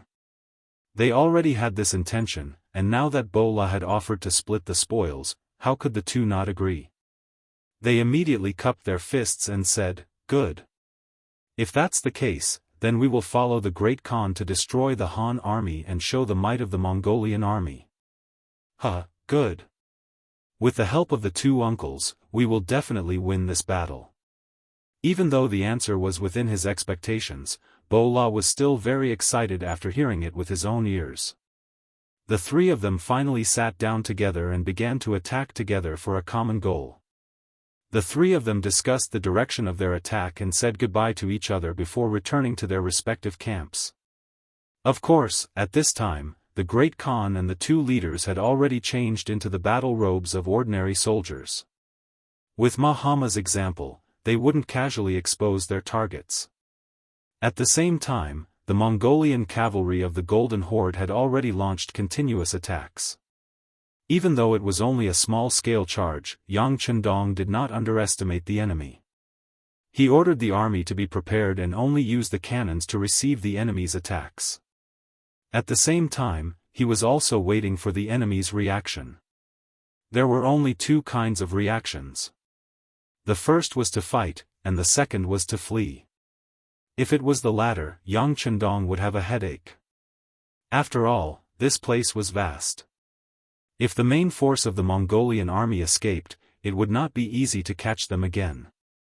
On the other hand, if they were to fight, it would be an extremely stressful situation for them to have more than 500,000 against his 200,000. Sixth young master, look, they're moving. The cavalry is pressing forward.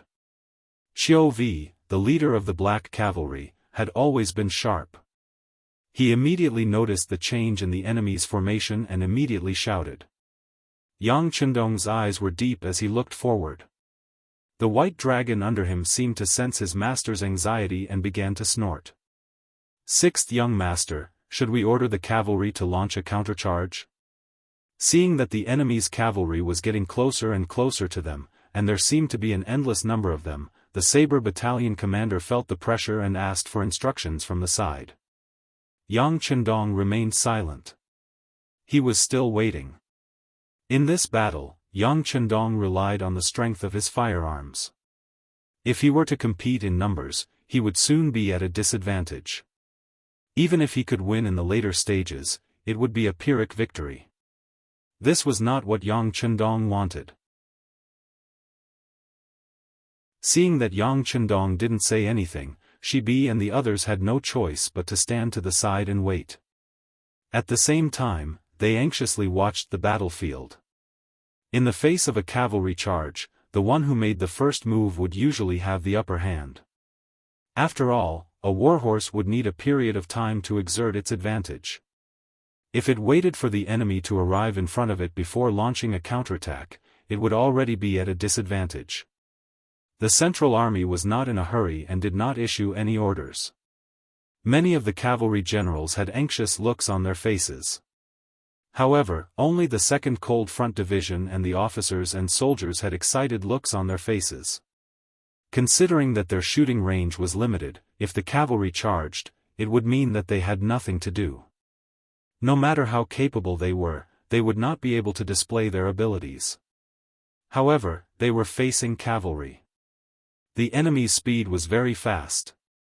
If they were not careful, they would lose their advantage when the enemy reached them. Therefore, not every commander could remain calm in the face of danger and unfavorable situations that might occur. Yang Chendong was undoubtedly an excellent commander, so he believed in the Battle of the Cold Front Division. He believed that the soldiers could use their powerful firearms to suppress the enemy's charge.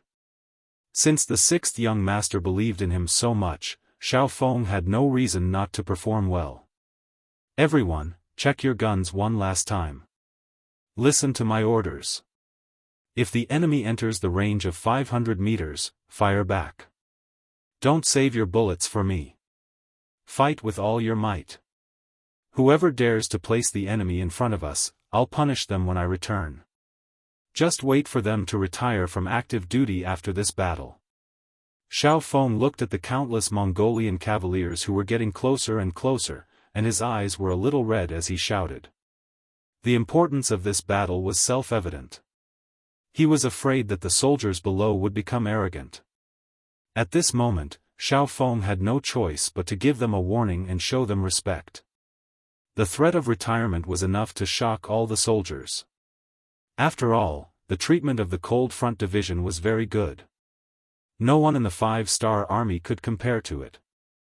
Whether it was the benefits or social status, who knew how many people were envious of them? If they were kicked out because of this, they would not have the face to see anyone. Xiao Feng was ruthless, and the officers and soldiers below all became very serious. Many of them obediently checked the guns in their hands and the 8 basic ammunition beside them. Then, they held their breaths and stared at the front. They were silently calculating whether the distance between them and the enemy was within their shooting range. The cannons were still firing, and they did not fall into the Mongolian army in a fixed direction. However, the effectiveness of 208 cannons against over 500,000 cavalrymen was limited. Even though Beta Persei and Lin Luan had continuously ordered people to pour water on the cannons to cool them down, the temperature of the cannons was still high.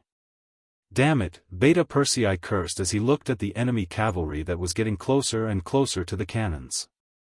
He originally thought that with the advantage of the cannons, no matter how strong the Mongolian cavalry was, they would be defeated in an instant.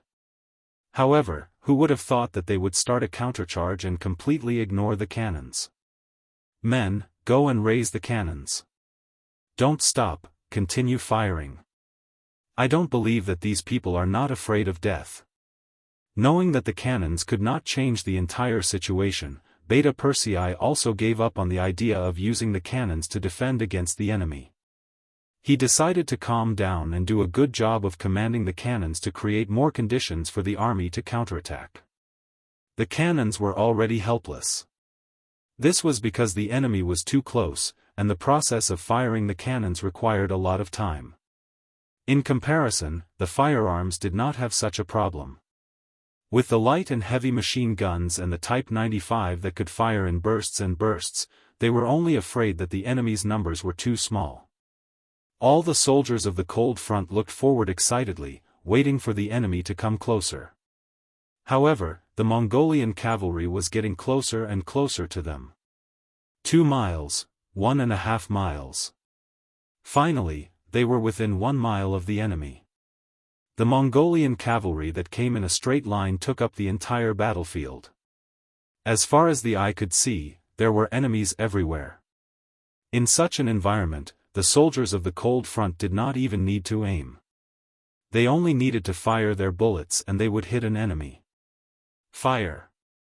When they saw that the Mongolian cavaliers were within their firing range, Xiao Feng, who had been waiting for a long time, could not help but shout out the order to open fire. Thousands of long spears were fired at the same time, and they fired at the Mongolian cavaliers who were charging over to vent their anger. Following the sound of gunfire, row after row of Mongolian cavalrymen fell from their horses or fell to the ground with their horses. The bullets pierced through the air and drilled into the bodies of the cavalry and war horses. At the same time, they also took the lives of the cavalry. At that moment, life was so fragile. At that moment, life was as cheap as grass. At that moment, life was flowing away like water. Under the sound of gunfire, the Mongolian cavalry's charge was stopped. The Mongolian cavalry that charged at the front fell like chives that were being cut. Then, they were replaced by another batch. The only difference was that the ground was covered with a layer of corpses, and there was a pungent smell of blood. Phew! When the mercenary commander and the others saw this scene, they all heaved a sigh of relief. Just now, they were really worried. If the Cold Front could not stop these cavalry, the consequences would be unimaginable. Once the enemy cavalry reached them, even if the king's flag was here, the army would not be able to escape. In this kind of battle, once the morale was gone, once they started to retreat, no one would be able to turn the situation around. Just now, the mercenary commander had even made the decision to protect Yang Chendong and retreat. Fortunately, the worst-case scenario did not happen. The Cold Front was indeed the most elite of the 5-star corps. They did not disappoint and finally blocked the enemy's attack. They suppressed the enemy's arrogant aura and suppressed the enemy's arrogant flames. The 5-star flag was still there, and it calmed the hearts of the soldiers. It allowed them to not choose to escape when the danger was near. Now that the Cold Front's counterattack had stopped the enemy's attack and was continuously destroying the enemy's strength, all the soldiers of the 5-star army relaxed. Then, they stared at the battlefield without blinking.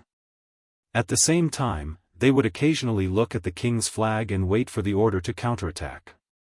The soldiers of the 5-star army relaxed, and in return, the expressions of the Mongol cavalry changed drastically.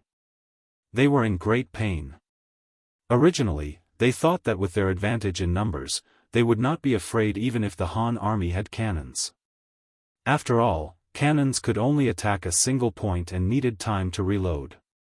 If they were lucky, they would not be hit by the cannons. As long as they could charge in front of the Han army, they would be able to display the advantage of their cavalry. They would wave their sabers and let the Han army know what the consequences of angering them were.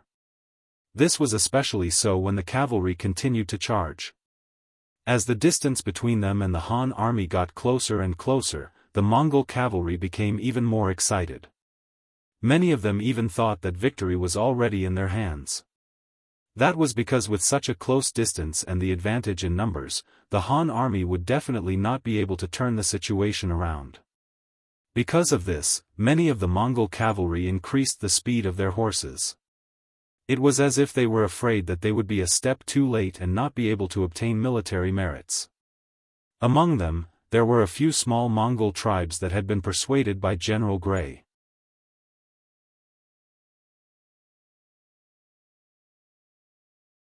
Chapter 1454. They had met with Gray before and agreed to help the 5-star army. However, seeing the situation on the battlefield change, seeing that the Han army was about to be finished, how could they still care about such things? This was the human heart. Never expect promises to be useful, and never take agreements too seriously. When you are weak, even a dog may come and trample on you. Of course, not everyone was like this. Take Heck for example. He led his tribe behind. Since he had agreed to help Gray, he could not go back on his word. More importantly, Heck did not think that the Han army would be defeated so easily. If that was the case, why would he send troops to fight the Golden Horde? With everyone having different thoughts, the 3 marshals of the Mongol army all had their own thoughts. Shamask, the leader of the Cherkass people, and Mao Lahong, the leader of the Alans, had the intention of retreating. Under the constant barrage of cannon fire, they were suffering losses. They thought that as long as the cavalry charged into the Han army, they would be able to turn the situation around. Not only would they win, but they would also be able to get their hands on the powerful cannons. But who would have thought that in addition to the power of the cannons, the other party's muskets were also so powerful that they were able to stop the cavalry's charge? It was as if a natural dividing line had been drawn, and whoever crossed it would die. He watched as his subordinates charged forward and died one by one, and two by two died. In a short period of time, tens of thousands of cavalry died in the charge. Shamask and Mao Lahong's expressions changed. They began to feel fear. Unknown death was the most terrifying thing. Since they didn't know how long the Han muskets could last, Shamask and Mao Lahong didn't know if they should continue gambling. After all, the stakes were too high. If they failed, there would be no chance of a comeback. Shamask and Mao Lahong's expressions changed. Kagan Bola sneered and said, "Uncles, we have no way out now. You all participated in the operation against the Han army. Do you think that if the Golden Horde loses, they will let you go?" This. Shamask and Mao Lahong frowned. They did not know how to answer. Seeing that the time had come, Bo Lal said urgently, "All right, there are some things that can't be undone. It's still the same words, life and death is right in front of us. If we can't defeat the Han army, then our decades of hard work and effort will go to waste. Now is not the time to care about losses. Only by continuing to charge can we hope for victory. But if we hesitate, we will die without a grave. Besides, he had never heard of a gun that could fire continuously without stopping. Charge, there is no other choice. Yes, there is no other choice. When Mao Lahong heard this, he seemed to have made up his mind. He looked at Shamask and even spoke to console him. 2 against 1. Although Shamask's heart ached at the losses he had suffered on the battlefield, at this point, even if he retreated, he wouldn't have a good ending. He wouldn't even have a chance to fight for a second chance. Fine. Let's keep charging. I want to see how long these Han muskets can keep firing. On the battlefield, the Mongol army was coming to an agreement. Yang Chendong, who was riding on the white dragon, sighed as he looked at the scenes unfolding before him. What a natural place for a decisive battle. Looking at the empty space in front of New Sarai that could hold hundreds of thousands of troops from both sides, Yang Chendong couldn't help but sigh at how much effort the Golden Horde had put into setting up such a natural battlefield. But this battlefield, which was meant to be used against the 5-star army, was destined to become their graveyard. The gunfire continued. The Mongolian cavalry continued to lose men, but their momentum did not decrease. In fact, they even increased their power. If it weren't for the fact that the 2nd Division of the Cold Front Division had used their rocket launchers to dispel the enemy's momentum time and time again, the enemy would have already reached them by now. This was the bravery of the Mongol cavalry. They were fearless in the face of death. Even though Bola and the other 2 leaders had sent out a large number of warlords, the Golden Horde's control over the hearts of the people over the past 200 years had been very effective. At the very least, if it was the Qing army in the late Qing dynasty, they would not have had the courage and ability to face the 8-nation alliance. This was enough to show that the Golden Horde's strength was still at its peak. According to history, they still had a few decades to fight with the Rossi principalities. But so what? In front of the 5-star army, no matter how strong the army was, it was nothing more than a useless army. Everything depended on whether Yang Chendong was determined to deal with them. It depended on whether their existence was an obstacle to the unification of the world. It's about time. We can't kill everyone. We need a lot of slaves to build this place. Order the Air Force to follow the plan. Yang Chendong, who was on the White Dragon, moved his lips slightly. The commander of the Heavenly Language Corps, who had been standing at the side impatiently for a long time, immediately agreed happily. Then, he ran to the communications center and began to contact Division Commander Sun Lixing. In the sky above New Sarai City, the hot air balloons that first appeared here rose higher and higher as the battle began. They slowly left the people's sight. However, they did not really leave. Instead, they hid themselves and waited for an opportunity. They were waiting for the order to attack. Finally, after about 2 hours, Division Commander Sun Lixing, who was on a hot air balloon, received the order from Commander Tianyu. The moment he saw the contents of the telegram, he was very excited. He immediately said to the flag bearer beside him, "Raise the flag, order the operation to begin." The Air Force soldiers who had been waiting impatiently in the air were waiting for this order. After seeing the command from the hot air balloon, they excitedly lowered the altitude of the hot air balloon left and right, constantly searching for the target in the process. In order to cooperate with them, dozens of intelligence team members in New Sarai City had already begun to move. They were wearing brightly colored silk cloths, which they tied to the sides of their important targets to guide the hot air balloons in the sky. What were important targets? When 2 armies fought, before the soldiers and horses moved, the provisions would move first. The most important thing was, of course, food. As long as the army's provisions were destroyed, the soldiers would have no food. How could they continue the battle? They would definitely lose their minds and their morale would plummet. The 5-star Army's Air Force had chosen such a target. For this battle, the Golden Horde had indeed stockpiled a lot of food in the city. It was originally to guard against the Ross Duchy, but now it had come in handy. There are so many targets. Sigh, there is a lot of food among them. It would be a pity if they were all destroyed. Sun Lixing sat in the hot air balloon and held a telescope. He looked down from above and then shook his head. His face was filled with reluctance. Division Master, give the order. The soldiers can't wait any longer. A messenger beside him, who was also a thrower, urged in a low voice. He had already chosen his target. He only needed to descend to a certain height before he threw the bag of explosives in his hand. Okay, order each company to find the nearest target and attack randomly. Sun Lixing nodded. This was not the time to be merciful. War was like this. Most of the time, if you didn't kill others, others would kill you. There was always a result. Often, before such a result appeared, there would be endless killing. On the other hand, only by killing one side could the war stop and allow the people to live a peaceful life again. Therefore, in a sense, being able to end the battle quickly was also a good thing. Sun Lixing dismissed the messy thoughts in his mind and began to focus on completing the mission. About half an hour later, the hot air balloon descended to a height where it could throw the bags of explosives.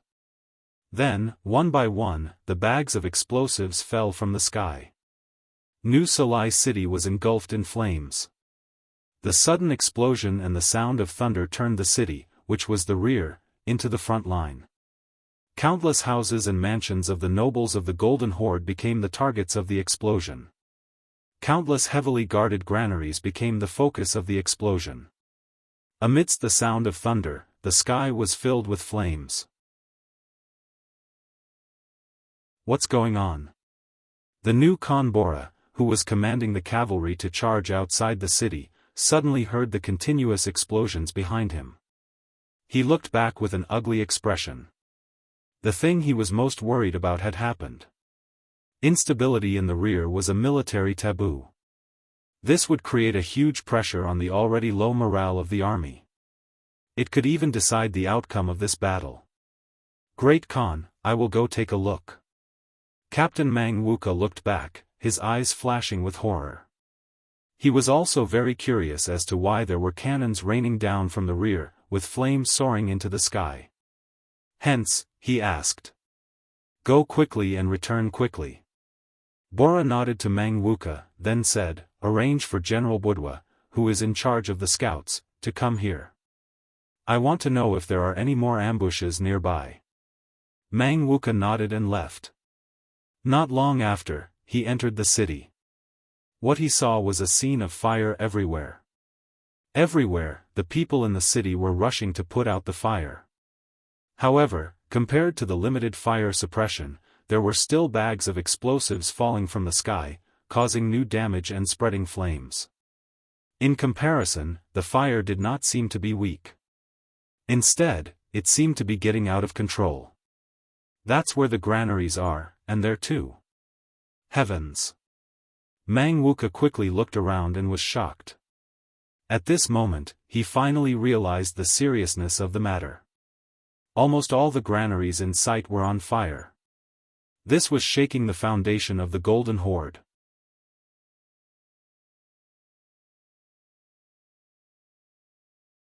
Chapter 1455. Quickly arrange for people to put out the fire. As he shouted, Mengwok turned around and galloped away. He wanted to tell the Khan about what had happened here so that he could make preparations. Just as Mengwok galloped towards the city, Yang Chendong, who was riding on the white dragon, saw the flames in New Salai City. He knew that the Air Force had made a move. He knew that the plan to take drastic measures to deal with the situation had finally come to fruition. It's time to end this. Tell General Gray that he can start his plan. Yang Chendong's gaze was still calm as he spoke in a calm voice. The Black Cavalry had already received the order and spread the word. General Gray, who had been waiting in the army for a long time, also saw the flames in New Salai City. He became nervous and excited because his chance to make a great contribution had arrived. However, he was still faintly worried in his heart. He didn't know if Yang Chendong would give him this chance to make a contribution. Looking at the current situation, even without he and the others, the 5-star army would definitely win this battle. Originally, he thought that this battle would be very difficult. At that time, the tens of thousands of people that he had prepared in advance would be able to play a role in determining the outcome of the battle. However, from the looks of it, his arrangements had become useless. At this moment, Gray wasn't sure if Yang Chendong would still use the backup plan that he had arranged. Just as he was feeling nervous, Yang Chendong sent a messenger in front of him and announced the military order, asking him to immediately attack according to the plan.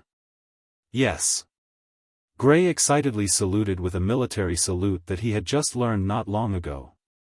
After watching the black cavalry leave, he laughed loudly and said, "Good, good. It's time for this general to show his talent. Men, take out the red silk cloth and send the signal." The red silk cloth was the signal that Gray, he and the others had discussed before this. The moment the red cloth appeared on the battlefield, the leaders of the small Mongol tribes that had been convinced by him would immediately change sides and deal a heavy blow to the Mongol army. The red cloth had already been prepared, and the soldiers who received the order immediately raised it up high. The long pole in their hands stood between heaven and earth, and at this moment, it fluttered with the wind. Because the red cloth was dozens of meters wide, it became a scenery on the battlefield that couldn't be ignored. At this time, he and the others were anxiously looking in the direction of the Han army camp. In just 4 hours, they had personally witnessed batch after batch of elite Mongol cavalry charging at the Han camp and dying on the battlefield. To be honest, they had seen a lot on the battlefield, and they had seen many one-sided situations. However, this was the first time he had seen such a scene where one side had suffered countless casualties while the other side was completely unharmed. Originally, they thought that the Golden Horde had the advantage in numbers. Furthermore, they were well prepared and had even chosen such a good battlefield. The Han army would definitely be at a disadvantage. If that was the case, then he would have to carefully consider what to do next. After all, if the Han army was going to lose, then he would be leading the warriors of his tribe over. That would not be sending charcoal in snowy weather, but rushing to their deaths. He was originally very worried, as he never thought that the Churkas and Alans would appear on the battlefield to help the Golden Horde deal with the Han army. However, he had already promised Gru, and had even accepted his silver. If he were to go back on his word now, wouldn't he become a disloyal and unjust person? As for what to do, he was in a difficult position. Even though he saw that the Han army had powerful cannons that he did not know of, he did not see any hope. In the past, when they fought against the White Russians, they had also used cannons. However, in the end, they did not gain any advantage. Furthermore, the Golden Horde had spent a lot of money this time, inviting so many helpers. How long could the Han army last? Once the cavalry charged in front of the cannons, they would no longer have the advantage and would be slaughtered by the Mongol cavalry. Just as he was feeling conflicted, the might of the 5-star army's muskets appeared. They actually formed a strong and dense net, making it impossible for anyone to charge in. Who knew how many elite cavalry had died because of this? When he saw this scene, he finally relaxed a lot. At the same time, he finally saw the strength of the Han army. At the same time, he began to worry that such a strong Han army would not be able to accept him. Humans were often such contradictory entities. When they had no money, they wanted to have money. When they had money, they would worry about not having money. He, who had unknowingly become the emperor of conflict, would occasionally look towards the Han army camp, waiting for General Gray to send him a signal. Unknowingly, a layer of cold sweat had appeared on his forehead. He had already noticed that as time went by, more and more cavalrymen died on the battlefield. Even though he and his tribe had been prepared for this since a long time ago and were at the edge of the battlefield, the recruitment of soldiers had already begun and were heading towards them. It could be seen that in at most an hour, it would be his tribe's turn to send out troops. If that was the case, what would he do? Resist? Facing the Mongol army, which was tens of times his tribe's size, he would definitely not be able to gain an advantage. Attack the 5-star army? He was afraid that the other party's gun wouldn't have eyes and would really shoot him to death. What should I do? What should I do? General Gray, what exactly are you thinking? He, who was feeling extremely anxious, focused all of his attention on the Han army camp. He could not care about anything else. He only wanted to take action the moment General Gray sent out the signal. This was also a way to save himself. Finally, amidst his anticipation, the large piece of red cloth that he had been thinking about appeared in the Han army camp. Signal, the signal has finally been sent. Warriors of the tribe, wrap the white cloth around your arms and follow me to kill. He, who had been waiting impatiently for a long time, after confirming that his eyes were not playing tricks on him, how could he continue waiting? He immediately shouted and led the 5,000 warriors from his tribe to charge at the Mongol cavalry around them. At the same time, a few Mongolian cavaliers who also had white cloth on their shoulders raised their sabers and suddenly attacked their allies who were caught off guard and did not have white cloth on their shoulders. The actions of he and the others caused the already low morale of the Mongol army to become even more chaotic, causing their morale to drop to a freezing point. Before many of them could even understand what was going on, their bodies had already been sliced by the sabers, causing them to fall to the ground. The Mongol army became chaotic, and the chaos started from the rear. This scene fell into the eyes of Yang Chendong, who was carefully observing the situation. He could not help but put down his binoculars and laughed, very good. Even a sturdy fortress is afraid of collapsing from the inside. After sighing, Yang Chendong's right hand grabbed the sharp saber by his waist. With a flick of his wrist, the saber was raised. At the same time, his shout rang out, "Warriors, the Mongol army's rations have already been destroyed by our air force. Now that they have started to fight amongst themselves, it is time for us to retaliate.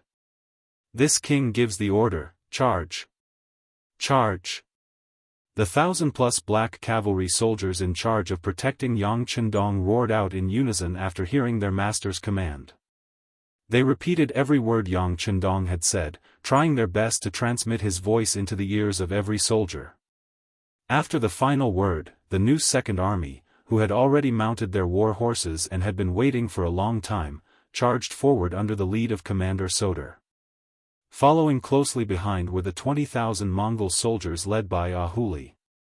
After these cavalry soldiers covered the sky and covered the earth, the 100,000 Mongol soldiers that had just surrendered charged towards the Mongol army under the lead of Gray, Baru, Wu Tua, and the other generals. The retaliation had begun. Over 100,000 cavalry soldiers moved together. How could this scene be described with just one word? It was rather grand and spectacular. Even the 2nd Division of the Cold Front, who were lying prone on the ground, felt the earth tremble. As the division commander, Xiao Feng didn't need to turn his head to know what was going on. He couldn't help but reveal an anxious expression. In the past 2 hours, he had led the 2nd Division to fight to his heart's content. Although they had been shooting non-stop for a long period of time, many soldiers had become quite tired. There were even a few soldiers who had suffered light injuries due to their poor control. However, Xiao Feng and the soldiers didn't complain about their tiredness. Seeing the Mongol cavalry fall one by one under the muzzle of their guns, they felt both pain and joy.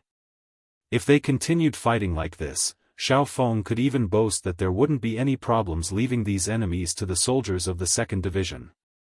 However, at this moment, the cavalry soldiers of the Cold Front had begun their charge. This also meant that his thoughts of taking all the credit for himself had been shattered. He had already thought that it was impossible to leave these enemies to the 2nd Division. After all, the sixth young master didn't just want to defeat the enemy. He also wanted to obtain this place and construct it. Once all the strong men died in battle, who knew how many years it would take to redevelop this place? However, even if he knew all this, the moment he saw the cavalry charge, Xiao Feng still felt a deep sense of loss in his heart. He knew better than anyone that once the cavalry charged, the cold front soldiers wouldn't be able to do anything. When both sides were fighting, the cold front soldiers didn't dare to fire casually. What if they hurt their comrades? Furthermore, the cavalry was running. It would be strange if they could keep up.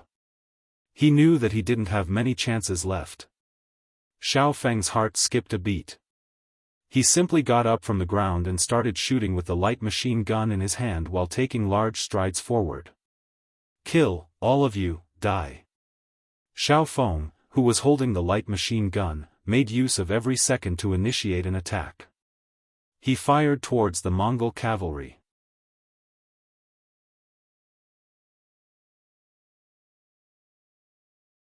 Chapter 1456. Seeing how their division commander was acting, the soldiers all followed suit.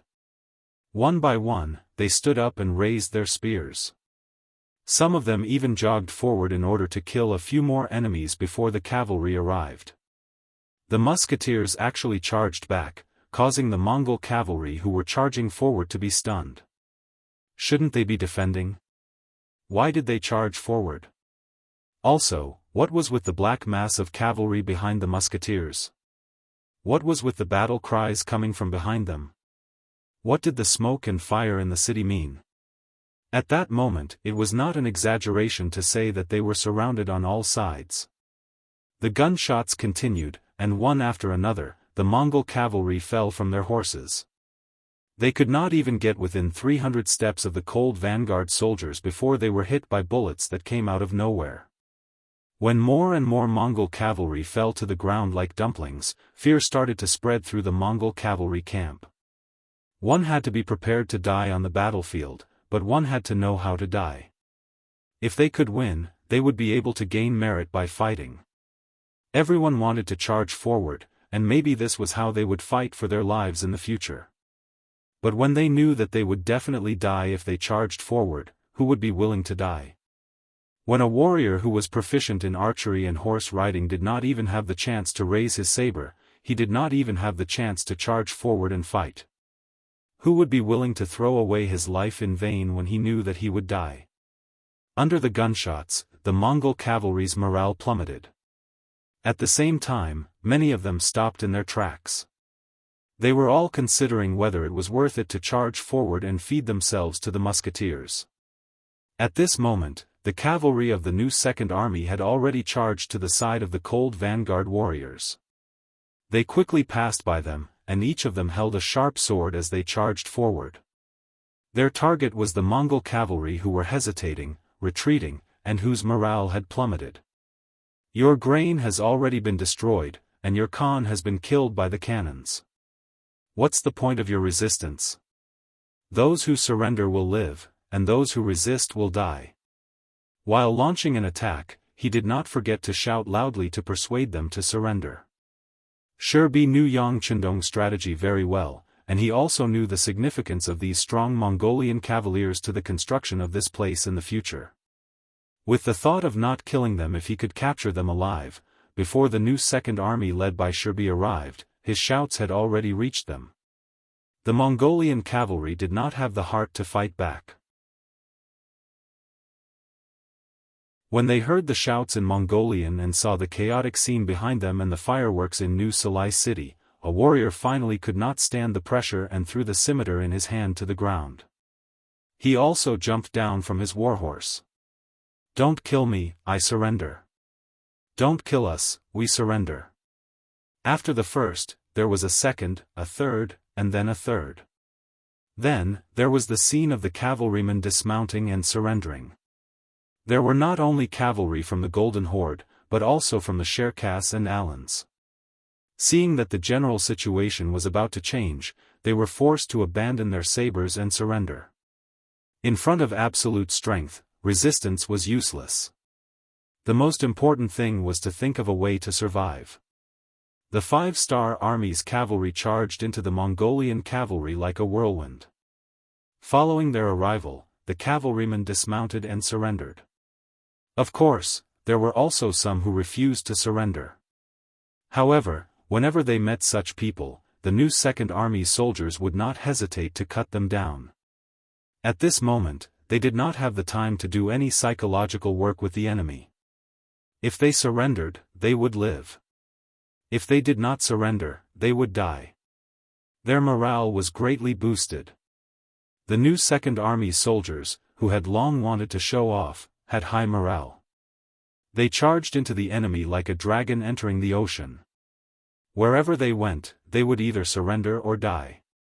Wherever they went, they did not look at any of the cavalrymen on their warhorses. For a long time, the new Second Army had been labeled as a rebel army. Although they had gone through an investigation and Yang Qindong had even said that the new Second Army was a good army with no problems, it was still not a good army. However, it was inevitable that there would be people who would point fingers at them behind their backs. As the commander of the army, Shibi was undoubtedly the one who was under the most pressure. He had wanted to change this situation more than once, but he could not find the right opportunity. Finally, the new Second Army's hesitation on sending troops to the far eastern province attracted Yang Qindong's dissatisfaction. This also gave the new Second Army a chance. Ever since they knew that they were going to follow Yang Qindong into battle, all the commanders of the new Second Army, including Shibi, had been waiting for a chance to avenge themselves. Finally, along the way, the new Second Army had shown enough strength to prove that they were brave warriors. At the same time, they also received another promise from Yang Qindong. After the Golden Horde and the Rossi Principalities were destroyed, the new Second Army would become the new Second Army, just like the new First Army. When they received this news, all the generals and soldiers of the new Second Army, including Shibi, became excited. Everyone knew that the expansion of the army would affect countless benefits. A soldier could be promoted to an officer, an ordinary officer could be promoted to an intermediate officer, and so on. There would be countless benefits. The opportunity to perform meritorious deeds and be rewarded was right in front of them. For this opportunity to come, and also to be able to turn their ideas into reality, the new Second Army had been holding back a lot of energy since the beginning of the war. They wanted to defeat the Golden Horde, then the Rossi Principalities, and make the new Second Army a real army. They wanted to witness this part of history. With such a huge motivation, how could the soldiers not give it their all? Not to mention, the 5-star Army had completely grasped the initiative on the battlefield. With the right time, the right place, and the right people, the new Second Army attacked. Like a tiger out of its cage, they gave off an unstoppable aura as soon as they entered the battlefield. The new Second Army charged into the battlefield. With high morale and firm ideals, their charging speed was very fast, completely catching the Mongolian army off guard. It didn't take long for them to collide with a patrol team. The patrol team on the battlefield was set up to prevent soldiers from being afraid of death. They had the right to kill anyone who retreated on the battlefield, which was why they were very powerful. However, being powerful didn't mean that they were powerful. They were just relying on their special status, so no one dared to attack them. That was why the army that charged out didn't dare to turn back. This didn't mean that they were stronger than others. In fact, many of them were just average. When such an army collided with the high morale of the new Second Army, the result was predictable. Almost at the moment when the two sides collided, the outcome was already decided. When the patrol team faced the 5-star Army that dared to attack them, they didn't have any special privileges. All they had was to be cut down. When the raised sabers landed on their bodies and cut into their flesh, causing fresh blood to flow out, the patrol team members realized that they were just ordinary people. They weren't made of iron, and when a saber pierced into their flesh, they would feel pain. They would bleed, and they would die. After a series of collisions, the patrol team's courage was shattered, and their formation was quickly broken. The new Second Army treated them like they were nothing and continued to charge into the middle of the Mongol army that was already in chaos. When the patrol team thought that the danger had passed, Ahuli brought 20,000 White Russians and charged over. Facing the scattered Mongolian patrol team, they didn't show any mercy and didn't intend to let them go. Instead, they charged at them, forcing most of the patrol team members to kneel and beg to surrender. Reality proved that those who didn't want others to surrender would often be the first to surrender. This was what they meant by embezzlement. Just as the 20,000 White Russians took care of the patrol team, the 100,000 Mongolian soldiers charged into the battlefield. When the cavalry saw that there were either corpses or captives kneeling on the ground, they became anxious. The 5-star army had prepared great rewards for their contributions. Now that they had fallen behind, how could they be willing to give up? As such, when they passed by the patrol team, they glanced at the 20,000 White Russians and continued to charge forward. Although they were the last to set off, they wanted to charge to the front and be the first to meet the enemy. This was the effect of morale, and also the power of capital. When given enough benefits, soldiers would fight with their lives on the line. One was active, while the other was passive, so the effects were naturally different. When the 100,000 soldiers who wanted to contribute charged towards the Mongol army, it was truly a majestic sight, and no one could stop them. Before the 100,000 Mongolian soldiers arrived, Shibi led the new Second Army, while Ahuli led the 20,000 White Russians and charged into the Mongolian army. As they entered, the news of the rations being destroyed in New Sarai city spread like wildfire. "We don't even have rations anymore, so why are we still working for them? Why don't we just rebel and follow the Han army? At least we'll have food to eat and won't starve." He and the others were very useful at this moment. Especially when these words were shouted out by a few tribes, it had a huge impact. When some people heard this, they couldn't help but consider whether they would be able to survive if they continued to follow the Golden Horde. In contrast, the Churkas and the Alans did not have such worries. Both sides were in a cooperative relationship, so they didn't have to worry about who belonged to whom. Now that they heard that the rations had been destroyed, they were the first to protest.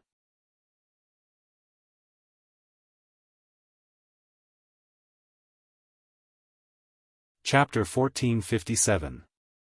It was agreed upon when they came that the Golden Horde would provide all the food and fodder. If they won the war, they would be rewarded.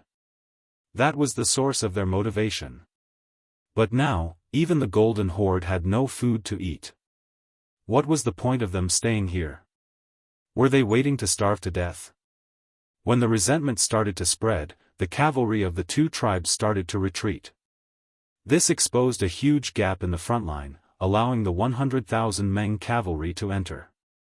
The Golden Horde's cavalry was already unable to put up any resistance.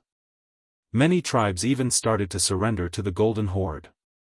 As the newly appointed Great Khan, Bola naturally saw everything that had happened. He hurriedly sent people to find Shamask and Mao Lahong.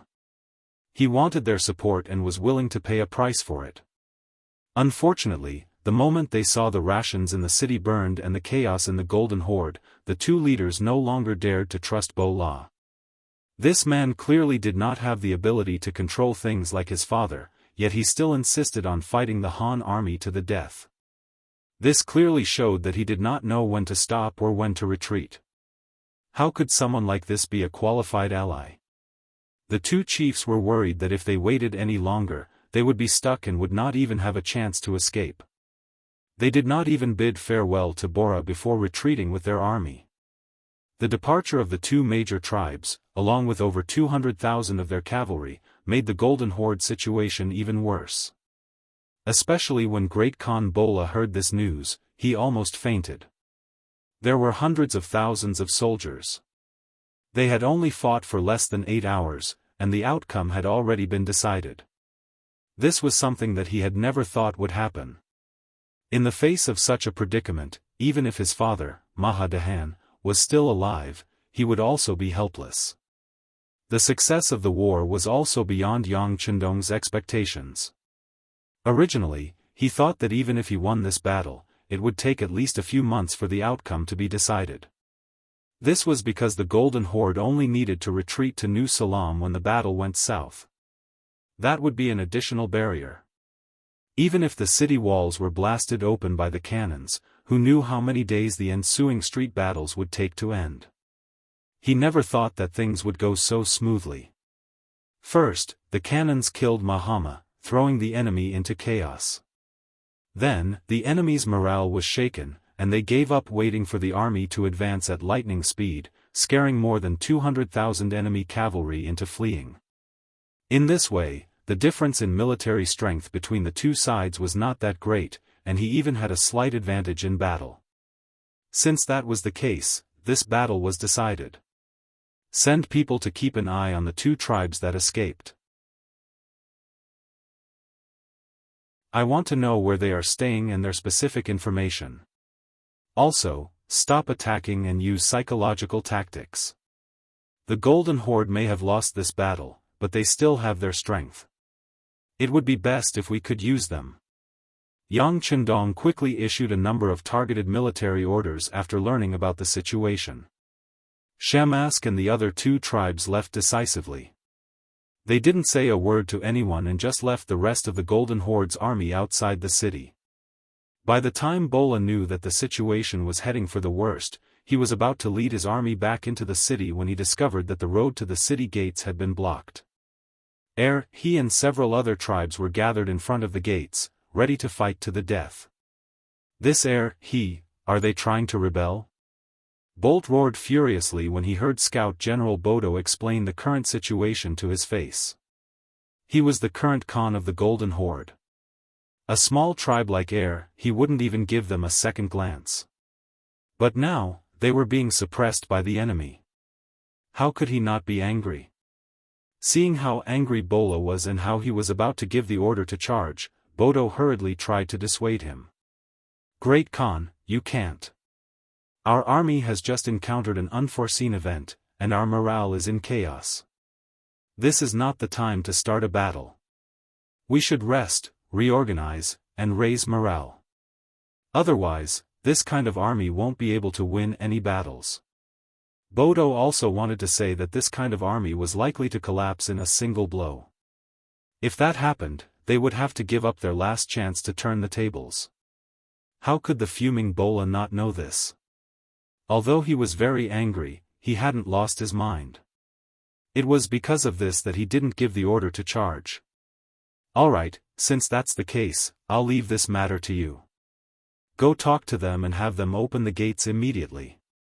Let this Khan in, no matter the price. He knew that if he stayed outside the city without any obstacles, he would only be a sitting duck. Only by entering the city and relying on the city's buildings would they be able to fight a battle of attrition. As for the provisions, although a lot of them were burned, there were still some hidden underground in the city. This was probably a case of a crafty rabbit having 3 burrows. No ruler would place all their hopes on one thing or one person. Yes. Bodo had a bitter expression. He knew that the current situation wasn't a good time to negotiate, but since the Khan had given the order, he had no other choice. He could only agree and leave the central tent. After Bodo left, another general named Chiwen walked into the tent. When he saw Bola, he bowed and said, "This general greets the Khan. Uncle, please rise." Bola no longer had his angry expression towards Chiwen. Instead, he spoke with an amiable expression, even taking a step forward and making a gesture of supporting Chiwen. General Chiwen was different from others. He was a member of the clan and one of the fierce generals by his father's side when he was alive. According to seniority, Bola had to call him uncle. Moreover, this person was very good at fighting and was very capable. Because of this, his father was wary of him and suppressed him everywhere. That was why he wasn't very famous. However, this person's ability was obvious to all. At least when it came to war, Bola was definitely not his opponent. Now that they were in a life-and-death situation, Bola couldn't care less about these taboos. Based on the principle of capable people do more work, he had to use Yuan. Bola's courtesy made Yuan shed tears of gratitude. "Great Khan, please don't call me uncle. In front of you, I'm just an ordinary general." "Ah, what are you saying, uncle? We are of the same clan. Even if our bones are broken, our tendons are still connected. Not only are you my uncle now, but you will always be. As long as I, Bola, am the Khan of the Golden Horde, you will always be my uncle." Bola's words were spoken with sincerity, and they came from the bottom of his heart. When Yuan heard this, his eyes turned red, as if he was extremely touched. "If that's the case, then I'll thank you. But what business does the Khan have with uncle?" Yuan's ego was so inflated that he would climb up as soon as he was given the chance. Bola was naturally very dissatisfied. In the past, he had his father above him, who had suppressed him for decades. Now, he wanted to be suppressed by an uncle. Of course, these were just thoughts in his heart. This was a critical moment, and internal strife could not be allowed. When dealing with talented people, one should be bold enough to use them and break free first. Thus, Bola cupped his fists and said respectfully, "Uncle, you've seen the current situation. The Sherkas and Alans are short-sighted and have abandoned us. Now that our strength has been greatly reduced, it will be difficult to fight the Han army outside the city. We can only think of a way to return to the city and find another way. But now that the road back to the city has been blocked, what should we do? Isn't that simple? Just kill whoever gets in the way. But rest assured, Great Khan, as long as I lead 50,000 elite cavalry, we will be able to enter the city in the blink of an eye and ensure your safety." Hearing this, Yuan patted his own chest and spoke with assurance. "Oh? Do you need 50,000 men?" Bola asked doubtfully when he heard that he wanted the right to lead 50,000 cavalrymen. "This 50,000 is not possible. 30,000 is fine, but they must be elites. It would be best if they are the golden armored cavalry by the Khan's side. Otherwise, we need at least 50,000 people." Yuan seemed to be afraid that Bola would be unhappy, so he took a step back and said, 30,000 people would be reduced to 50,000, and 20,000 of them would be his golden armored cavalry. This made Bola's eyes reveal a difficult expression. Seeing that he didn't get a definite answer and wasn't rejected, Yuan knew that there was room for discussion. He immediately said, "Great Khan, we can't wait any longer. Now that we have suffered a great defeat, the morale of the army is unstable. If we use ordinary troops, it will take a long time to raise the number of soldiers. Once the Han army completes the encirclement, we won't have the chance to break out. Therefore, I ask Great Khan to make a decision as soon as possible." Yuan's urging clearly had some effect. When Bola heard it, his hesitant face couldn't help but become more resolute. Recalling that the golden armored cavalry was an existence similar to his imperial guards, he decided to temporarily hand them over to Yuan. He only needed to give an order and they would return to his side.